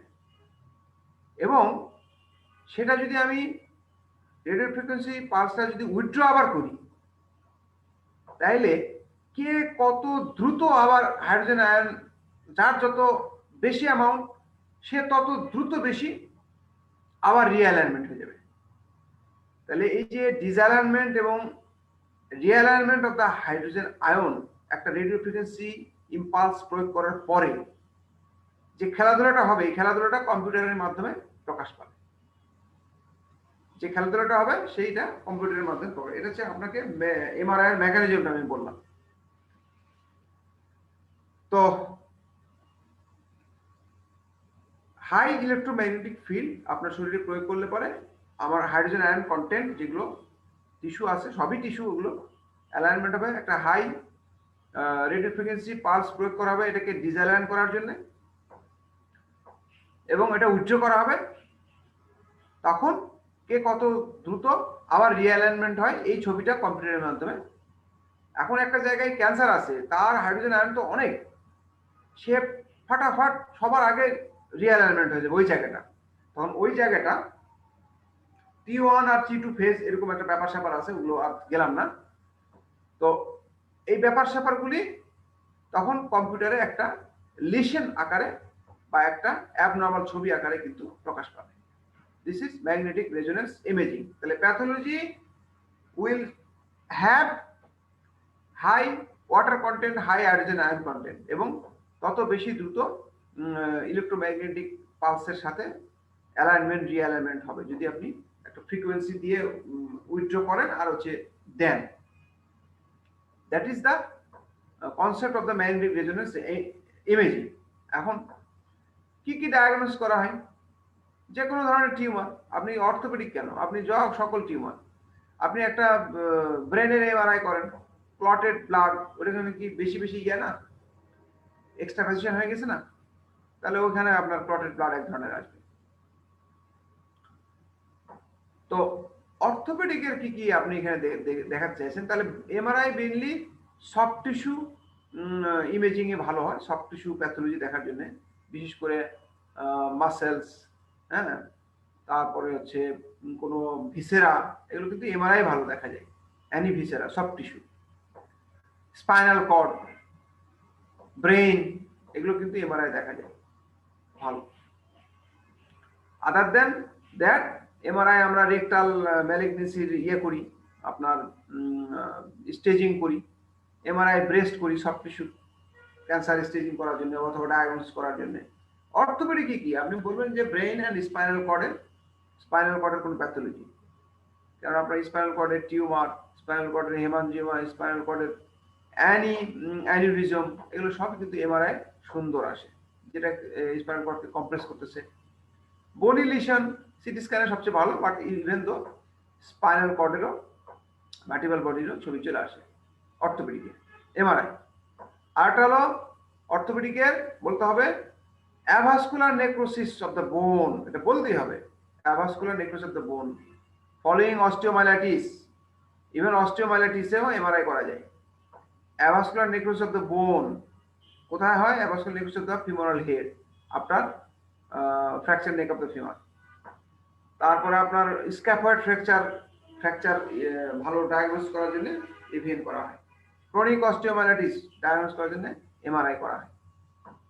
তাহলে অর্থোপেডিক হয়ে গেল। আরেকটা হলো অর্থোপেডিকের যে কোনো ম্যালিগনেন্সি, অস্টিওসার্কোমা, কন্ড্রোসার্কোমা, এগুলো বোন থেকে সফট টিস্যুতে কে কত বেশি ইনভার্ট করছে সেটা দেখার জন্য এমআরআই হচ্ছে বেস্ট, কারণ সব টিস্যু দেখে সবচেয়ে ভালো এমআরআই। তাহলে অস্টিওসার্কোমার স্টেজিং এ আমরা ব্যবহার করি। What are the disease that can be diagnosed in orthopedics? তাহলে বলেন স্পাইনাল কর্ড ডিজিজ, স্পাইনাল কর্ডের কোনো meningioma, haemangioma, spinal cord compression, vertebral fracture হয়ে যে কম্প্রেশন দেয় সেগুলো ভার্টিবাল ফ্র্যাকচার। তারপরে হচ্ছে আপনার টিউবারকুলোসিস, স্পটস ডিজিজ, এগুলো কিন্তু MRI MRI MRI MRI. Spinal কর্ডের স্পটস ডিজিজ, তারপর হচ্ছে ট্রমাটিক স্পাইনাল কর্ড ইনজুরি, হ্যাঁ, প্যারাপ্লেজিয়া, এগুলো তো MRI. Paraplegia MRI diagnose. Osteosarcoma ডায়াগনোসিসের জন্য করা যায়, স্টেজিং এর জন্য করা যায়। Osteomyelitis, avascular necrosis of the bone, আর কি লাগে আপনার? কিছুই লাগে না, এমআরআই। এই এমআরআই এর সুবিধা কি হলো, এখানে এটা একটা নন রেডিয়েটিং ব্যাপার স্যাপার, যেহেতু ম্যাগনেটিক রেজোনেন্স দিয়ে করে, এখানে রেডিয়েশন হয় না। প্রথম কথা হলো যেটা রেডিয়েশন হ্যাজার্ড নাই। সফট টিস্যু স্ট্রাকচার খুব সুন্দর দেখা যায়, having a good resolution of the soft tissue. তারপরে আসেন এমআরআই এ আপনার কোনো কন্ট্রাস্ট মিডিয়া ইউজুয়ালি ইউজ করা হয় না, কন্ট্রাস্ট মিডিয়া ইউজুয়ালি, এবং কন্ট্রাস্টের জন্য কিন্তু অনেক সময় অ্যাডভার্স ইফেক্ট হয়, কন্ট্রাস্ট মিডিয়া ইউজ করা হয় না। সফট টিস্যু রেজলিউশন ভালো। তারপরে আপনি আসেন, প্রথম যেটা বললাম কোনো রেডিয়েশন হ্যাজার্ড নাই। এর যে তিনটা হচ্ছে prime. Other than that brain and spinal cord structure খুব সুন্দর দেখা যায়। এমআরআই এর আরো অনেক ইয়ে আছে, অ্যাপ্লিকেশন আছে, যেমন এমআর অ্যানজিওগ্রাম করা যেতে পারে একটা without any invasive procedure, MR angiogram. তারপরে আসেন আপনি এমআরসিপি করা যায়, হ্যাঁ, এমআরসিপি করা যায়। তাহলে অ্যাডভান্টেজ যেমন করছে, ওখানে ডিসঅ্যাডভান্টেজ কিন্তু করতে হবে। যে এমআরআই একটা বদ্ধ ভাব লাগে, ক্লস্ট্রোফোবিয়ার মতন মনে হয়। তারপর কোনো মেটালিক যদি কোনো ইমপ্ল্যান্ট থাকে, তাহলে সেখানে কিন্তু মেটালের সাথে ম্যাগনেট কিন্তু ঝামেলা করে ফেলবে। যেমন আপনার কোনো বোনসে কোনো প্রোস্টেসিস দেওয়া আছে, স্ক্রু প্লেট, নাহলে ইন্টারমিডিয়ারি নেইল, নাহলে সেরিব্রাল অ্যানিউরিজমের জন্য ক্লিপ করা আছে, হ্যাঁ, মেটালিক ক্লিপ, ককলিয়ার ইমপ্ল্যান্ট করা থাকে, হার্টের পেসমেকার থাকে, এগুলো থাকলে পরে কিন্তু MRI is very much contraindicated. Claustrophobia patient, এমআরআইতে প্যাশেন্টকে অনেকক্ষণ স্টিল মানে লাইন থাকতে হয়, মানে চুপচাপ শুয়ে থাকতে হয়। ট্রমাটিক প্যাশেন্ট অথবা আনরেস্ট ফুল প্যাশেন্ট খুব একটা উপযোগী না, বাচ্চাদের ক্ষেত্রে তো আরোই না। These are the disadvantages. In the early stage of the burn, crystalloid or colloid, which one is better? Crystalloid is better, এক নম্বর কথা। কলয়েড আপনি দিয়ে লাভ নাই, কারণ আর্লি স্টেজে যে পরিমাণ ইনফ্লামেটরি রেসপন্স হয়, আপনার ব্লাড ভেসেলগুলি, এন্ডোথেলিয়ামগুলি খুবই পোরাস থাকে, এন্ডোথেলিয়াল ইনজুরি হয়। আপনি কলয়েড দেন, মানে প্লাজমা অ্যালবুমিন দেন আর যেটাই দেন, আপনি ইট পাথর আলা বড় বড় প্রোটিনের দানা দেন, এর কেউই থাকবে না। এটা সব হচ্ছে আপনার চলে যাবে ইয়ে দিয়ে, আপনার ভাস্কুলার এন্ডোথেলিয়ামের ইনজুরির পোরাস মানে পোর দিয়ে চলে যাবে। তাহলে চলে গেলে ওখানে তো আবার অসমোটিক প্রেশার, ইন্টারস্টিশিয়াল স্পেসের প্রেশার বেড়ে গিয়ে আবার তো আরো পানি টানবে, সো আরো ইডিমা হবে। So colloid is not indicated in case of early stage of the burn. On the other hand, colloid যদি আপনি সিনথেটিক colloid দেন, হাইপারসেন্সিটিভ রিঅ্যাকশনের ভয় থাকবে, এক্সপেন্সিভ একটা ব্যাপার আছে, এই জন্য ক্রিস্টালয়েড ইজ দ্য বেটার। যে সমান প্লাজমা অনকোটিক প্রেসারে সব মানে ডিস্ট্রিবিউটেড হয়ে যাবে, এবং পোরাসিটি অনুসারে সে যতটুকু যায় যাবে, কিন্তু কোলয়েডতে কোনো লাভ নেই। How shock occurs in burn patient? একটা বার্ন পেশেন্টের প্রচন্ড ব্যথার কারণে, বিশেষ করে যখন বার্ন হয়, তখন সুপারফিশিয়াল বার্ন, মিক্সড বার্ন, এগুলো যখন পুড়তে থাকবে তখন প্রচন্ড পেইন হয়, তাহলে নিউরোজেনিক শক একটা। তারপরে আপনার এই যে পুড়ে গিয়ে সব সেলুলার ডিস্ট্রাকশন হয়ে গেল, সেল থেকে প্লাজমা হাবিজাবি সব বের হয়ে চলে গেল, তাহলে হাইপোভলিমিক শক। আবার ওই যে ইডিমা হয়, ভাস্কুলার এন্ডোথেলিয়াল ইনজুরির কারণে সব জায়গায় আপনার ইন্টারস্টিশিয়াল স্পেসে পানি ঢুকে যায়, তখন হাইপোভলিমিক শক হয়। একটু পরে বার্নের ঘা যদি এক্সটেন্সিভ হয় অথবা অল্প হলেও কেয়ার নিলেন না, সেপটিক শক, ইনফেকশনে সেপটিক শক হয়। তাহলে আমি সবই বলে দিলাম, নিউরোজেনিক শক, হাইপোভলিমিক শক, সেপটিক শক, কোনটা কিভাবে হয় বলে দিলাম। What are the methods of calculating fluid residue in burn patient? আপনি একটাই মেথডস আপনাকে বেশি করে বলতে হবে, মডিফাইড পার্কল্যান্ড ফর্মুলা। আর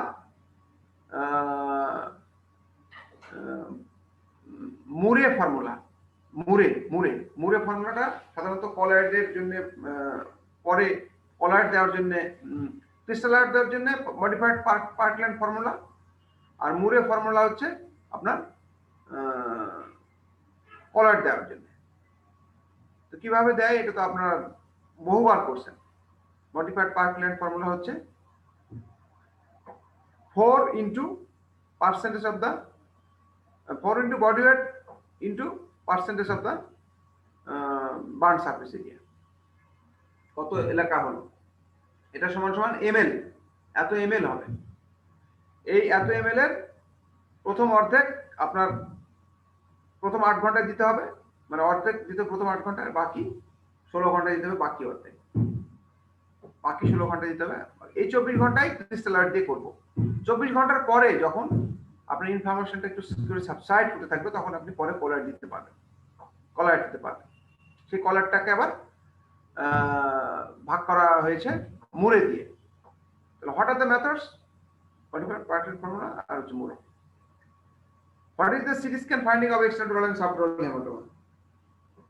এটা কমন কোশ্চেন। এক্সট্রাডুরাল হেমাটোমাতে আপনার সিটি স্ক্যান করলে ক্লটেড ব্লাড সাদা, সিটি স্ক্যানে ক্লটেড ব্লাড সাদা হয়। এই সাদাটা আপনার বলতে হবে যে বাইকনকেভ, নো বাইকনভেক্স। মানে বাইকনভেক্স মানে হলো আপনার মানে উত্তল লেন্সের মতো, উত্তল লেন্সের মতো বাইকনভেক্স। লেন্টিফর্ম, বাইকনভেক্স অথবা লেন্টিফর্ম শেপ, হাইপারটেন্স, সিটি স্ক্যানে সাদাকে বলা হয় হাইপারটেন্স এরিয়া ইন দা বা hyperdense lesion in between the brain and skull.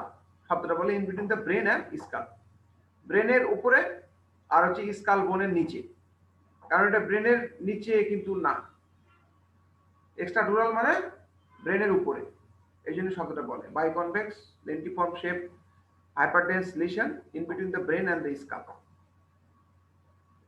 Extradural. Subdural haematoma নৌকার মতন, কনকেভো কনভেক্স, কনকেভো কনভেক্স। সাবডুরালের ভিতরে অ্যাকিউট যদি হয় তাহলে হাইপারটেন্স হবে, আর যদি ক্রনিক হয় তাহলে হচ্ছে হাইপোটেন্স হয়। অ্যাকিউট হলে ক্লটেড ব্লাড, ক্লটেড ব্লাড মানে সিটি স্ক্যানে সাদা, তাহলে কনকেভো কনভেক্স হাইপারটেন্স লিশন, এটা over the surface of the brain, মানে সারফেসের গায়ে গায়ে আপনার মানে একদম গড়ায় গড়ায় যায়। এটা স্কালের সাথে যে একদম ফিক্স থাকবে, স্কালের মধ্যে থাকবে একটা জায়গায়, সেটা না, গড়ায় গড়ায় অনেক দূর পর্যন্ত চলে যায়। এর কারণ হলো এক্সট্রাডুরাল হেমাটোমাতে ডুরামেটার স্কালের কোনো কোনো জায়গায় আপনার ওই যে সাইনাসের অ্যাটাচমেন্ট থাকে, সেজন্য ওই এলাকার বাইরে আর যেতে পারে না। এক্সট্রাডুরাল হেমাটোমাতে রিস্ক এই জন্যই বেশি, যেহেতু ব্লাড গড়ায় পুরো ব্রেন সারফেসে যেতে পারে না, সেহেতু ওই একটা জায়গায় বড় হতে থাকে এবং প্রেশার ইফেক্টটা বেশি হয়, আইসিপিটা তাড়াতাড়ি খারাপ হয়ে যায়। তাহলে সাবডুরাল হেমাটোমা বললাম concavo convex hyperdense lesion over the surface of the brain, subdural haematoma. What are the hazards of the CT scan? এটা তো আপনাকে প্রথম কথাই বলতে হবে যে রেডিয়েশন হ্যাজার্ডস, এটা একটা হাই রেডিয়েশন। একটা সিটি স্ক্যান সমান সমান 500 এক্সরে করলে যে আপনি রেডিয়েশন হ্যাজার্ড পাবেন, সেটা রেডিয়েশন হ্যাজার্ডস 1 নম্বর। 2 নম্বর হলো কন্ট্রাস্ট মিডিয়া ইউজ করা হয়, সেটা হচ্ছে কন্ট্রাস্ট মিডিয়ার একটা হ্যাজার্ডস আছে, যেমন রিনাল ফেলিউর হতে পারে, হাইপার সেন্সিটিভ রিঅ্যাকশন হতে পারে। Poor soft tissue resolution, soft tissue resolution MRI বেশি হয়। সফট টিস্যু রেজলিউশন পোর বা উইক সফট টিস্যু রেজলিউশন। তারপরে আপনি সিটি স্ক্যানে আর কি হ্যাজার্ডস বলবো, আপনি বলেন যে পেশেন্টকে অনেকক্ষণ, এটা তো লাইট স্ট্যান্ড থাকতে হয়, শুয়ে থাকতে হয়, ইনকপারেটিভ রেস্টফুল পেশেন্ট, এটাও কিন্তু নট সুইটেবল, নট সুইটেবল। এ কথা বলেন, অসুবিধা নেই। হঠাৎ the CT scan indicated in head, হঠাৎ the CT scan indication in head injury. Head injury পেশেন্টে কখন আপনি সিটি স্ক্যান করবেন? সব পেশেন্টে কি আপনি হেড ইঞ্জুরি বলছে যে স্যার আমি অ্যাক্সিডেন্ট হয়েছিল, মাথাটা পড়ে গেছিলাম, মাথায় আঘাত লাগছে স্যার, এখন সব ঠিক আছে, এই পেশেন্ট কি করবেন? নাকি মাথা থেকে রক্ত পড়তেছে, বয়স্ক মানুষ, এই পেশেন্ট কি করবেন? নাকি এসে বললো যে রোড ট্রাফিক অ্যাক্সিডেন্ট হয়েছে, এখন বমি করছি স্যার আমি, অথবা বমি করছে। তাহলে there are some specific indication for CT scan. Number 1 হলো যে পারসিস্টেন্ট ভমিটিং, অথবা একবার বা দুইবারের উপরে ভমিটিং, সিটি স্ক্যান আপনাকে ওই পেশেন্টে করতে হবে। সাসপেক্টেড স্কাল বেস ফ্র্যাকচার, স্কালের যদি বেজ আপনার ফ্র্যাকচার সাসপেক্ট করেন, কিভাবে? বেস ফ্র্যাকচার হলে পরে আপনার স্ফেনয়েডাল বোন, টেম্পোরাল বোন, এগুলো থেকে কান দিয়ে সিএসএফ, নাক দিয়ে সিএসএফ, চোখ দিয়ে সিএসএফ বের হয়ে আসতেছে, আরো কিছু সাইন আছে। তাহলে সাসপেক্টেড এক্সট্রা কি বলে base of the skull fracture অথবা ডিপ্রেস ফ্র্যাকচার, ওপেন ফ্র্যাকচার, আপনাকে সিটি স্ক্যান করতে হবে। সিভিয়ার হেডেক এবং blurring of the vision, raised আইসিপির ফিচার আছে, আপনাকে সিটি স্ক্যান করতে হবে। জিসিএস যদি এনি টাইম 13 থাকে তাহলে আপনাকে করতে হবে। জিসিএস 14 আফটার অ্যাডমিশন 2 ঘন্টা পরে হলো জিসিএস 14 হয়ে গেছে, প্রথমে 15 ছিল 2 ঘন্টা পর, তাহলে GCS 15 without any focal neurological defect আপনার দরকার নেই। কিন্তু জিসিএস 15 আছে কিন্তু ফোকাল নিউরোলজিক্যাল ডিফিসিট আছে, আপনাকে করতে হবে। তাহলে জিসিএস 13 অ্যাট এনি টাইম করতে হবে, আপনাকে সন্দেহ করতেই হবে। ফোকাল নিউরোলজিক্যাল ডিফিসিট থাকলে পরে জিসিএস ইরেসপেক্টিভ আপনাকে করতে হবে, focal neurological deficit.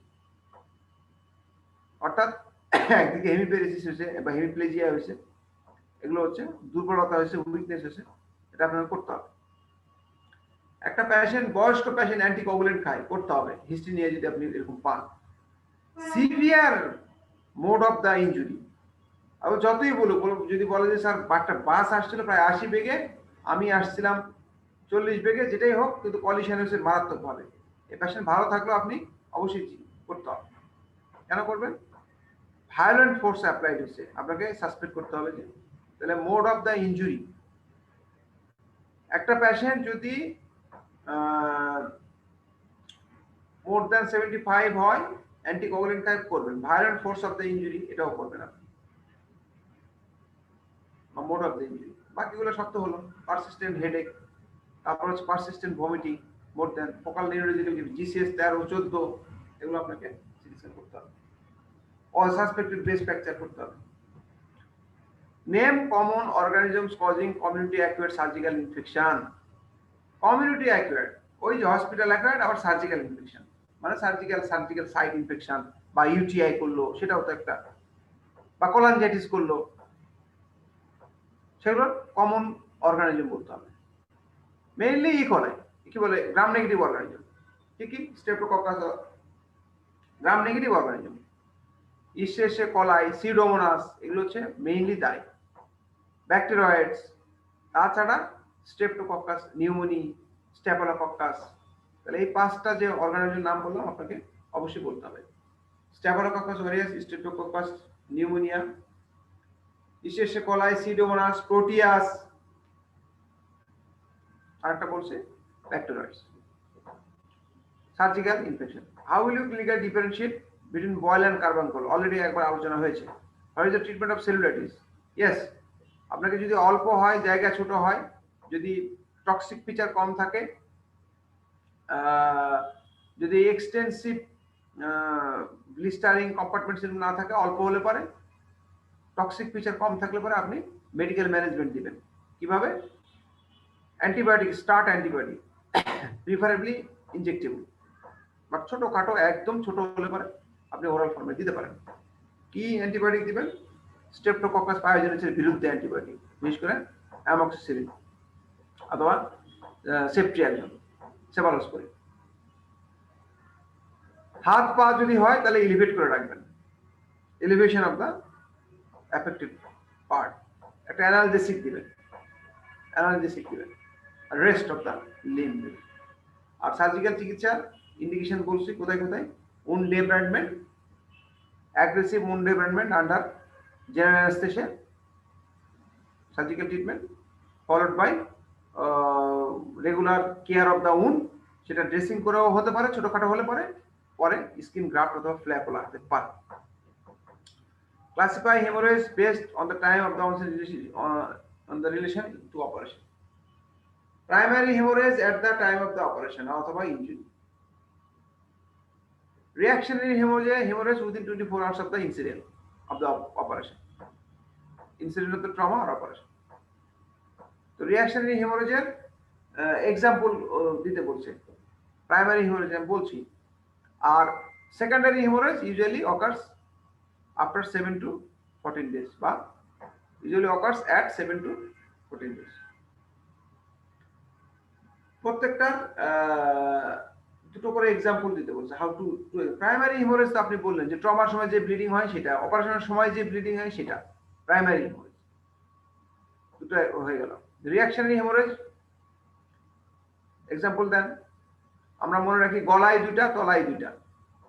Reactionary haemorrhage মানে 24 ঘন্টার মধ্যে যেটা হবে। অপারেশন করে আপনি বাসায় গেলেন, দুপুরবেলা আপনি লাঞ্চ করছেন, এদিকে আপনার অ্যাসিস্ট্যান্ট বলতেছেন যে স্যার রোগীর তো অনেক ব্লিডিং হচ্ছে, তার মানে হচ্ছে 24 ঘন্টার ভিতরে যেটা হয়, যদি হয় সেটাকে রিঅ্যাকশনারি হেমোরেজ। কেন হয়?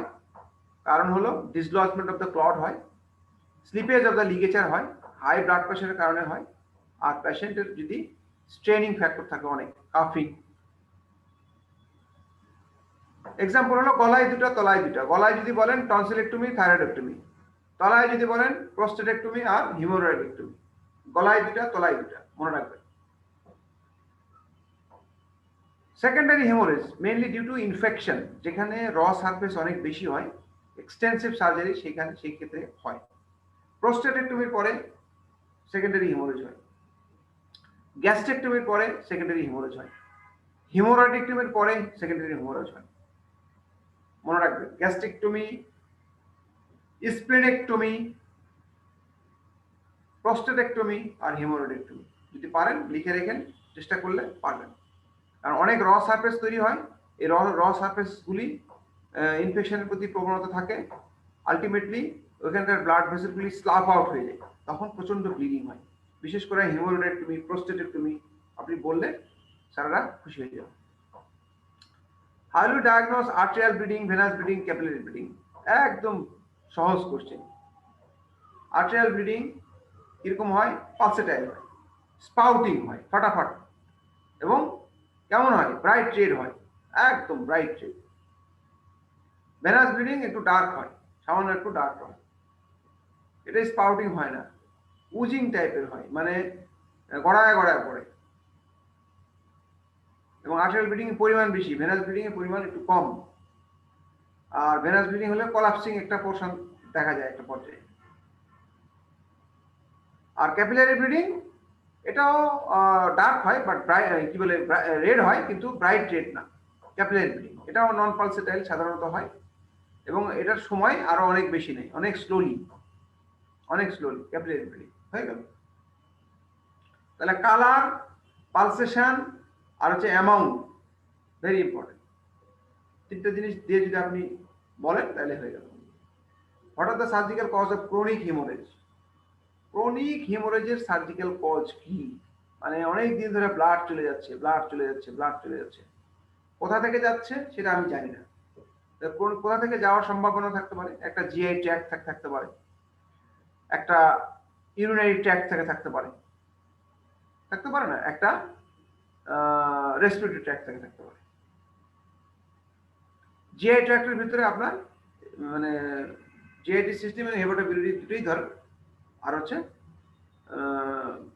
ইউরিনারি সিস্টেম, কিডনি ইউরেটার দিয়ে আপনি যদি বলতে পারেন ইউরিনারি ব্লাডার, ক্রনিক হেমোরেজ, এটা রিবিল্ড হেমোরেজ। আর হলো হচ্ছে আপনার লাংসের এই ট্রাকিয়া, তারপর হচ্ছে ব্রঙ্কাস, লাংস থেকে যেতে পারে ক্রনিক হেমোরেজ।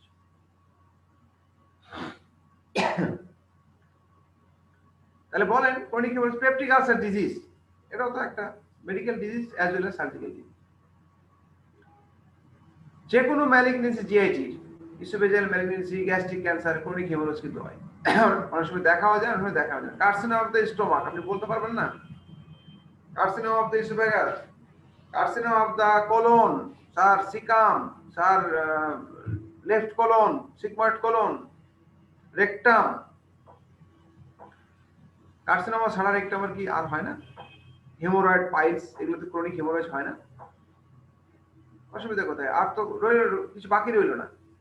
পেরিয়াম্পুলারি কার্সিনোমাতে ক্রনিক হেমোরেজ হয়।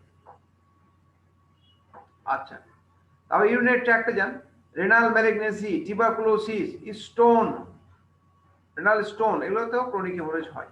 আপনি শুরুটা করবেন রেনাল ম্যালিগনেন্সি দিয়ে। Renal cell carcinoma, transitional cell carcinoma of the kidney and pelvic ureteric junction, ureteric malignancy, urinary bladder malignancy, এখানে হেমাচুরিয়া হয় আর কি। আর হলো হচ্ছে bronchogenic carcinoma, bronchogenic carcinoma surgical cause হয়ে গেল। How will you diagnose a case of lower GI tract haemorrhage? Lower GI মানে হলো আপনার কোথা থেকে শুরু হবে? লিগামেন্টস অফ টিটস এর পর থেকে। লিগামেন্টস অফ টিটস কোথা থাকে? সেকেন্ড পার্ট অফ দা ডিওডানাম, যেখানে শেষ হয়ে গেছে সেখান থেকে। জেজুনাম থেকে শুরু হয়েছে, জেজুনাম থেকে শুরু হয়ে আপনার রেকটাম অ্যানাস পর্যন্ত লোয়ার জিআই। তাহলে how do diagnose a case of lower GI tract haemorrhage? তাহলে history, clinical examination and investigation. History, clinical examination and investigation. Diagnose যদি বলেন, হিস্ট্রিতে কি থাকতে পারে? লোয়ার জিআই ট্র্যাক্ট কোথায় থেকে হতে পারে আমি তো বলেছি, জেজুনাম থেকে শুরু করে। আপনার ক্রনস ডিজিজ, টিউবারকুলোসিসের কোনো হিস্ট্রি আছে কিনা, সিমটম আছে কিনা, আপনার ম্যালিগনেন্সি কোনো সিমটম আছে কিনা, বয়স কত, কোনো অল্টারেশন অফ বাউল হ্যাবিট আছে কিনা, পাররেক্টাল ব্লিডিং আছে কিনা, রিভিল কোনো ব্লিডিং আছে কিনা, ডায়রিয়া, কনস্টিপেশন, টেনেস মাস, এগুলো আছে কিনা, ভেরি ইম্পর্টেন্ট। অ্যাবডোমিনাল পেইন আছে কিনা, ক্রনস ডিজিজে হয়। আলসারেটিভ কোলাইটিস একটা one of the cause, ulcerative colitis, সেক্ষেত্রে ওরকম ডায়রিয়া, ব্লাড মিক্স ডায়রিয়া আছে কিনা। আচ্ছা, হিস্ট্রি গেল। তারপর হচ্ছে আপনি এক্সামিনেশন করেন, এক্সামিনেশনের ভিতরে অ্যানিমিয়া, ক্রনিক অ্যানিমিয়া আপনি পাবেন, ক্রনিক অ্যানিমিয়া। তারপর হচ্ছে বডি বিল্ড, নিউট্রিশন, এগুলো তো কম থাকবে, এটাই স্বাভাবিক। ওজন, বডি ওয়েট ইম্পর্টেন্ট। তারপর অনেক সময় ক্রোনসে আপনার ক্লাবিং থাকে, আলসারেটিভ কোলাইটিসে ক্লাবিং থাকে, সেটাও আপনি দেখলেন। Blood pressure important. হার্ট অ্যানিমিয়ার কারণে, ক্রনিক অ্যানিমিয়াতে কি হয় আপনার হাইপারডাইনামিক সার্কুলেশন হয়, সেটা আপনাকে দেখতে হবে। হার্টে ব্লাড প্রেশার দেখলেন, তারপরে আপনি আসেন ডিআরই করতে হবে আপনাকে, ডিজিটাল রেক্টাল এক্সামিনেশন। কোনো অবভিয়াস কোনো পলিপ, কোনো রেক্টাল ম্যালিগনেন্সি, আলসারেটিভ কোলাইটিস সব দেখা যায় ডিআরই, ভেরি ইম্পর্টেন্ট। তারপরে আপনি ইনভেস্টিগেশন করবেন, এক কথায় বলবেন কোলোনোস্কোপি, শেষ। তাহলে যদি শুরু করতে পারেন যে হিস্ট্রি দিয়ে অ্যাকর্ডিং টু কজ, তাহলে কিন্তু ডায়াগনোস আপনি করতে পারবেন। অনেক সময় অবস্কিউর লোয়ার জিআই অথবা আপার জিআই, অবস্কিউর মানে খুঁজে খুঁজে খুঁজে খুঁজে পাওয়া যায় না, কোলোনোস্কোপিতেও পাওয়া যায় না, ডাইরেক্ট দেখা যায় না। সেটা কজ হলো অ্যাঞ্জিওডিসপ্লাসিয়া। অ্যাঞ্জিওডিসপ্লাসিয়া একটা ভাস্কুলার ম্যালফরমেশন, একটা মিউকোজাল সারফেসে এমন ভাবে থাকে যে দেখা যায় না। সেক্ষেত্রে ক্যাপসুল এন্ডোস্কোপি করা যেতে পারে, এন্টারোস্কোপি করা যেতে পারে, ক্যাপসুল এন্ডোস্কোপি, এন্টারোস্কোপি করা যেতে পারে। আর অপটিক্যাল মাইক্রোস্কোপি বলে একটা ইয়ে আছে, আপনার নর্মাল এন্ডোস্কোপির মাথায়, ক্যামেরার মাথায় হিস্টোলজিক্যাল ডায়াগনোসিসের জন্য একটা মেকানিজম, সাইটোলজিক্যাল ডায়াগনোসিসের জন্য একটা মেকানিজম আবিষ্কার আছে, ওটা দেখলে পরে বোঝা যায়। অপটিক্যাল মাইক্রো অথবা ন্যারো ব্যান্ড ইমেজিং, আজকাল বলে ন্যারো ব্যান্ড ইমেজিং। কিছু আলো আছে, এই আলোগুলি ওয়েভলেন্থ আছে, এই ওয়েভলেন্থগুলি ওই যে অ্যাঞ্জিওডিসপ্লাসিয়ার বরাবর যাওয়ার সময় কালার দিয়ে যায়, এই কালার দিয়ে আমরা কালার চেঞ্জ দেখে বা কালার সালার দেখে আমরা ওখানে অ্যাঞ্জিওডিসপ্লাস্টিক কোনো চেঞ্জ আছে কিনা আমরা বুঝতে পারি। ন্যারো ব্যান্ড ইমেজিং একটু কঠিন আপনাদের জন্য, এগুলো ইনভেস্টিগেশনের ভিতরে পড়ে। কোলোনোস্কোপি বলছেন, আপনি কি সিবিসি করবেন না? এই রোগীটা হিমোগ্লোবিন দেখবেন না? What are the complications of massive haemorrhage? Massive যদি ব্লিডিং হয় তাহলে কি কমপ্লিকেশন হবে? প্রথম কথা হলো যে হাইপোভলিমিক শক হবে। ম্যাসিভ হিমোরেজ, হাইপোভলিমিক শক, এত ব্লাড লস, হাইপোথার্মিয়া হবে, কগুলোপ্যাথি হবে, কগুলেশন ফ্যাক্টর কাজ করবে না, তার অ্যাসিডোসিস হবে। তাহলে এই চারটা জিনিস আপনি প্রথম ধাক্কায় বলেন যে হাইপোভলিমিক শক, হাইপোথার্মিয়া, কগুলোপ্যাথি আর হচ্ছে মেটাবলিক অ্যাসিডোসিস, সারে একেবারেই মেনে নেবে। তারপর শেষের দিকে disability, intravascular coagulation, multi organ failure, তারপরে death. What is colonoscopy and how will you prepare a patient for colonoscopy? তাহলে কোলোনোস্কোপি হচ্ছে একটা আপনার colon examination through a camera অথবা টেলিস্কোপ। যেহেতু এটা ফ্লেক্সিবল স্কোপ, তাহলে examination or direct visualisation of the colon by telescope, flexible scope. এই colonoscopy আমরা কখন করি? যখন এই কোলন, গাট, লোয়ার জিআই ট্র্যাক্টে কোনো সিমটম থাকে, alteration of Baul habit, পাররেক্টাল bleeding, ওজন কমে গেছে, টেনেস মাস, ক্রোনস ডিজিজ, আলসারেটিভ কোলাইটিস, এগুলো যদি সিমটম নিয়ে আসে তাহলে আমরা কোলোনোস্কোপি করি। অথবা অনেক দিনের অ্যানিমিয়া, কোনো কজ খুঁজে পাওয়া যাচ্ছে না, আনএক্সপ্লেইনড অ্যানিমিয়া, এদিকে আপার জিআই ট্র্যাক্ট করা হয়েছে, এসেন্ডোস্কোপি করা হয়েছে, পেপটিক আলসার দেখা হয়েছে, নাই, স্টোমাকের ক্যান্সার নাই, কিছু নাই, এদিকে কিন্তু অ্যানিমিয়া হতে আছে। এদিকে অ্যানিমিয়ার কারণ হিসেবে haemoglobin, electrophoresis, peripheral blood film, হাবিজাবি সব করছেন, কিন্তু কোনো কারণ খুঁজে পাচ্ছেন না, তখন আপনাকে কোলোনিক মেলানিসিস ভাবতে হবে, সিকাম, কোলন, ট্রান্সভাস্কুলার ইত্যাদি। তো কোলোনোস্কোপির আমি ইন্ডিকেশন এক নাগাড়ে কিন্তু বলেও দিলাম। How will you prepare a patient for colonoscopy? একটা পেশেন্ট কোলোনোস্কোপিতে যখন যাবে, তাহলে কোলন দেখতে গেলে কোলনের ভিতরে কোনো খাবার দাবার স্টুল থাকা যাবে না, 1 নাম্বার। এটা হচ্ছে প্রথম শর্ত। আর তারও আগের শর্ত হলো পেশেন্টকে কাউন্সেলিং করতে হবে এবং প্রিপারেশন করতে হবে, এবং না খেয়ে রাখতে হবে, এবং কিভাবে কিছু ইনভেস্টিগেশন করতে হবে প্রিপারেশনের ভিতরে। তাহলে কাউন্সেলিং এবং কিছু ইনভেস্টিগেশন, যেমন সিবিসি করতে হবে, ইউরিয়া ক্রিয়েটিন করতে হবে, ইলেকট্রোলাইট করতে হবে, কারণ এটা যে কোনো মুহূর্তে লাগবে যদি কমপ্লিকেশন হয়। একটা আরবিএস করলেন, ইসিজি করলেন, কারণ কোলোনোস্কোপি একটা ডিপ সিডেশনে করা হয়, ডিপ সিডেশনে। তাহলে এই ডিপ সিডেশন দিলে পরে আপনার ইসিজি লাগবে না? লাগবে। চেস্ট এক্সরে অনেক সময় লাগে। তাহলে এই ইনভেস্টিগেশন করলেন আর পেশেন্টটাকে কাউন্সেলিং করলেন, আর 3 দিন আগে থেকে প্রিপারেশন শুরু করতে হবে। হঠাৎ দোষ নাম্বার 1 হলো 3 দিন আগে থেকে সে একটা অসমোটিক ল্যাক্সেটিভ খাবে, 3 দিন আগে থেকে। তারও আগে হলো ডায়েট, বলবে যে 3 দিন আগে থেকে আপনি লো ফাইবার ডায়েট খাবেন, কোনো শাক টাক পাতা লতা খাবেন না, কারণ এগুলো খেলে পরে স্টুলটা আপনার বাল্কি হবে, এগুলো সমস্যা আছে, যেতে সমস্যা হবে। আপনি ভাত মাছ ডাল খাবেন, লো রেসিডুয়াল ডায়েট খাবেন 3 দিন আগে থেকে। আর খাবারটা আপনি রাতের বেলা যেদিন এই কোলোনোস্কোপি করবেন তার আগে আপনি রাত 10টা থেকে এনপিও রেখে দিবেন, এনপিও এক্সেপ্ট কিছু তরল, আমি তরলের কথা বলবো। তাহলে লো রেসিডুয়াল ডায়েট দিলেন, একটা অসমোটিক ল্যাক্সেটিভ দিলেন, ল্যাক্সেনা বা অসমোল্যাক্স সিরাপ, অ্যাভোল্যাক, এগুলো দিলেন 3 দিন আগে থেকে।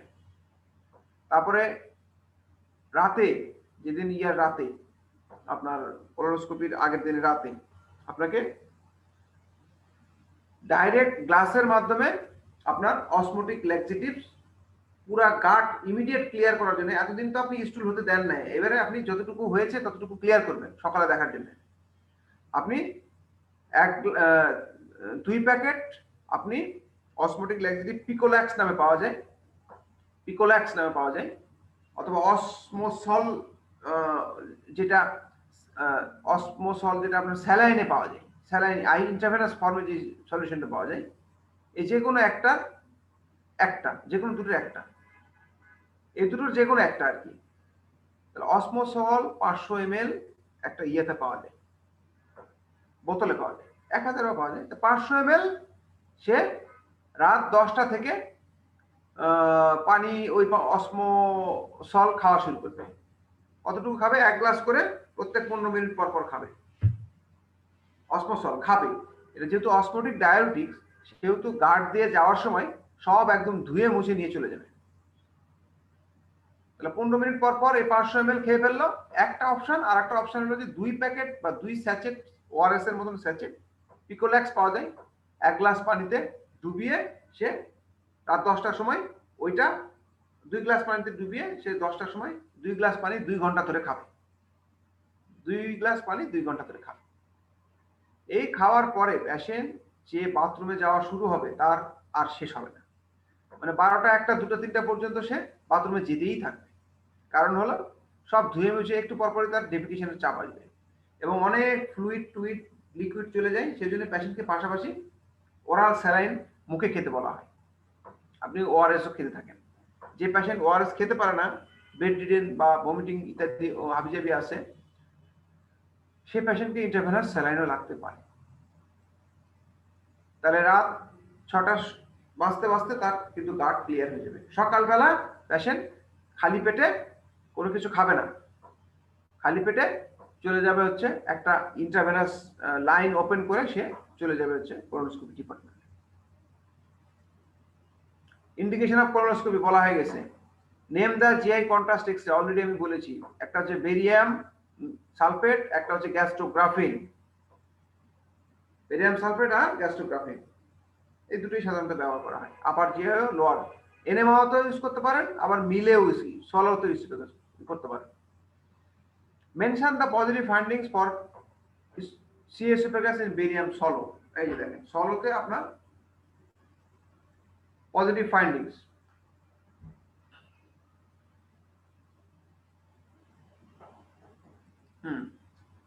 বেরিয়াম সলোতে পজিটিভ ফাইন্ডিংস কি হবে? কার্সিনোম অফ দি এসোফেগাসে আমি বলছি একটা ইরেগুলার একটা ফিলিং ডিফেক্ট হবে, ইরেগুলার ফিলিং ডিফেক্ট, এবং আপনার rat tail appearance with a rat tail appearance, মানে ফিলিং ডিফেক্টটা এমন ভাবে শেষ হবে যেন বিড়ালের লেজের মতন খাওয়া র্যাট টেইল অ্যাপিয়ারেন্স। আপনাকে ছবি দেখতে হবে, ইন্টারনেটে ছবি দেখবেন, with a rat tail appearance, irregular filling defect থাকবে। এবং proximal to the defect the oesophagus may be dilated, এটা ডাইলেটেড থাকতে পারে, এবং কিছু ফুড পার্টিকেলও থাকতে পারে। মেইনলি ওইটাই বোঝাইছে যে একটা irregular filling defect with rat tail appearance, এবং তার নিচের দিকে কন্ট্রাস্টটা কম যাবে। What information can be gathered from a double contrast barium enema? Enema মানে অ্যানাস দিয়ে ঢুকে, রেকটাম দিয়ে। ডাবল কন্ট্রাস্ট বলতে কি বোঝায়? একটা আপনার বেরিয়াম জাতীয় জিনিস থাকে, আর একটা হলো হচ্ছে বাতাস থাকে। আগে বেরিয়াম বা বেরিয়াম জাতীয় জিনিস দেওয়া হয়, বেরিয়াম সালফেটটাকে আপনার একটা টিউবে অ্যানাস দিয়ে পুশ করা হয়, রেকটাম দিয়ে পুশ করলে পরে সে রেকটাম দিয়ে গেল, সিগময়েড কোলন দিয়ে গেল, ডিসেন্ডিং কোলন দিয়ে গেল, ট্রান্সভার্স কোলন দিয়ে চলে গেল। এই যা একটু পরেই আমি একটু পরিমিত বাতাস একটা ক্যাথেটার দিয়ে বাইরে থেকে পাম্প করে দিব। পরিমিত বাতাস, এমন বাতাস না যে একদম গাট একদম ডিস্টেনশনে ফুটে যাবে। সেই বাতাসটা দিলে সুবিধা কি, এই বেরিয়ামটা আপনার লুমিনাল সারফেসের গায়ে লেপ্টে থাকবে, জড়িয়ে থাকবে। বাতাস দিয়ে আমি একদম স্টিকি অ্যাডারেন্ট করে দিলাম।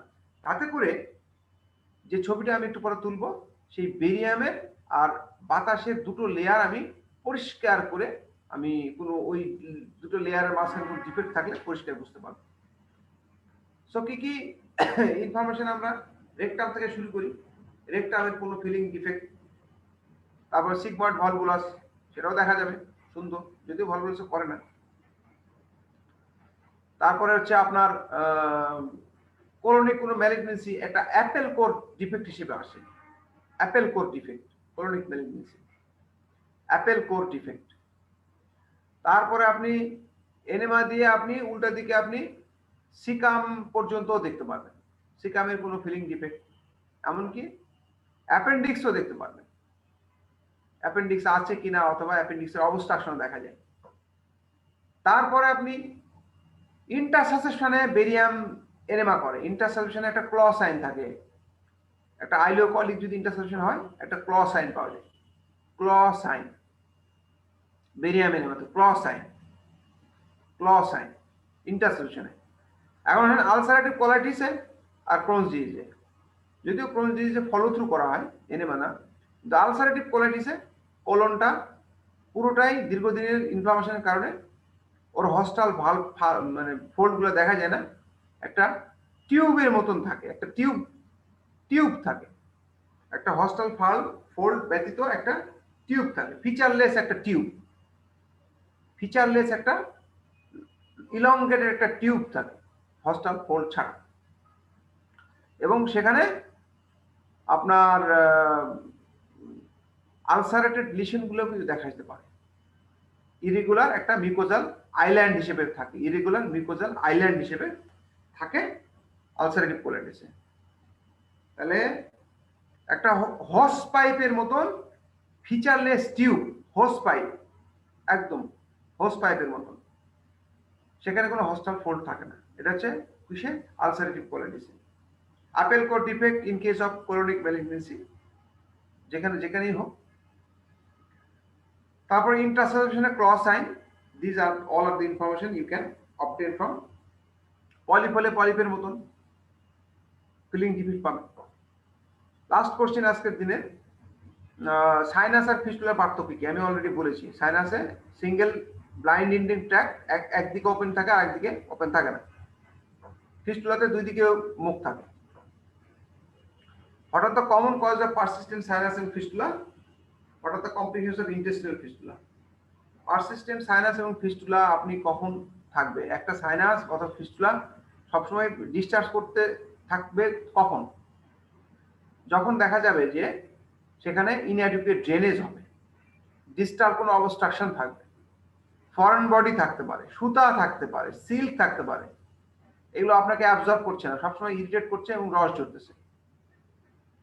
তারপর হচ্ছে কোনো ডিজিজ যেমন টিবি, ক্রোনস ডিজিজ, ম্যালিগনেন্সি, এগুলো থাকলে, ইনডিপেন্ডেন্ট বা নন ডিপেন্ডেন্ট ড্রেনেজ যদি থাকে তাহলে পারসিস্টেন্ট সাইনাস থাকবে। এখন সেই ট্র্যাকটা, সাইনাস ট্র্যাক অথবা ফিস্টুলার ট্র্যাকটা যদি এপিথেলিয়ালাইজেশন হয়ে যায়, ফাইব্রোসিস হয়ে যায়, তাহলে এ কখনো আর পূরণ হবে না। What are the complications of intestinal fistula? Intestinal fistular complication, এটা কমপ্লিকেশন শব্দটা না হয় এখানে কজেস অফ ইন্টেস্টিনাল ফিস্টুলা ভালো হতো।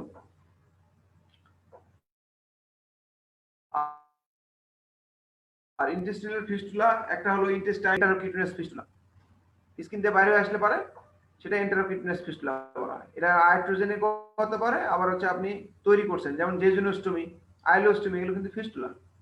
হয়তো এটাই বুঝাইছেন jejunostomy, ileostomy complication. Jejunostome, ileostomy, it is also intestinal fistula.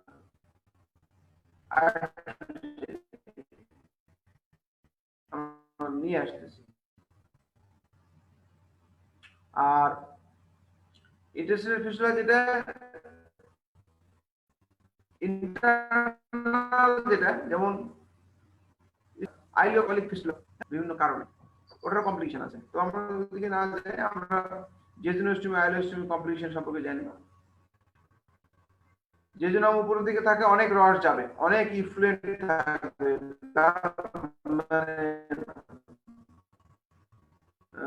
Fluid বেরোবে। Fluid balance, dehydration, malnutrition, weight loss, তারপরে স্টোমাক নিজের একটা ইয়ে আছে, কমপ্লিকেশন আছে, স্টোমাকটা প্রলাপস হয়ে যেতে পারে, স্টোমাক মুখ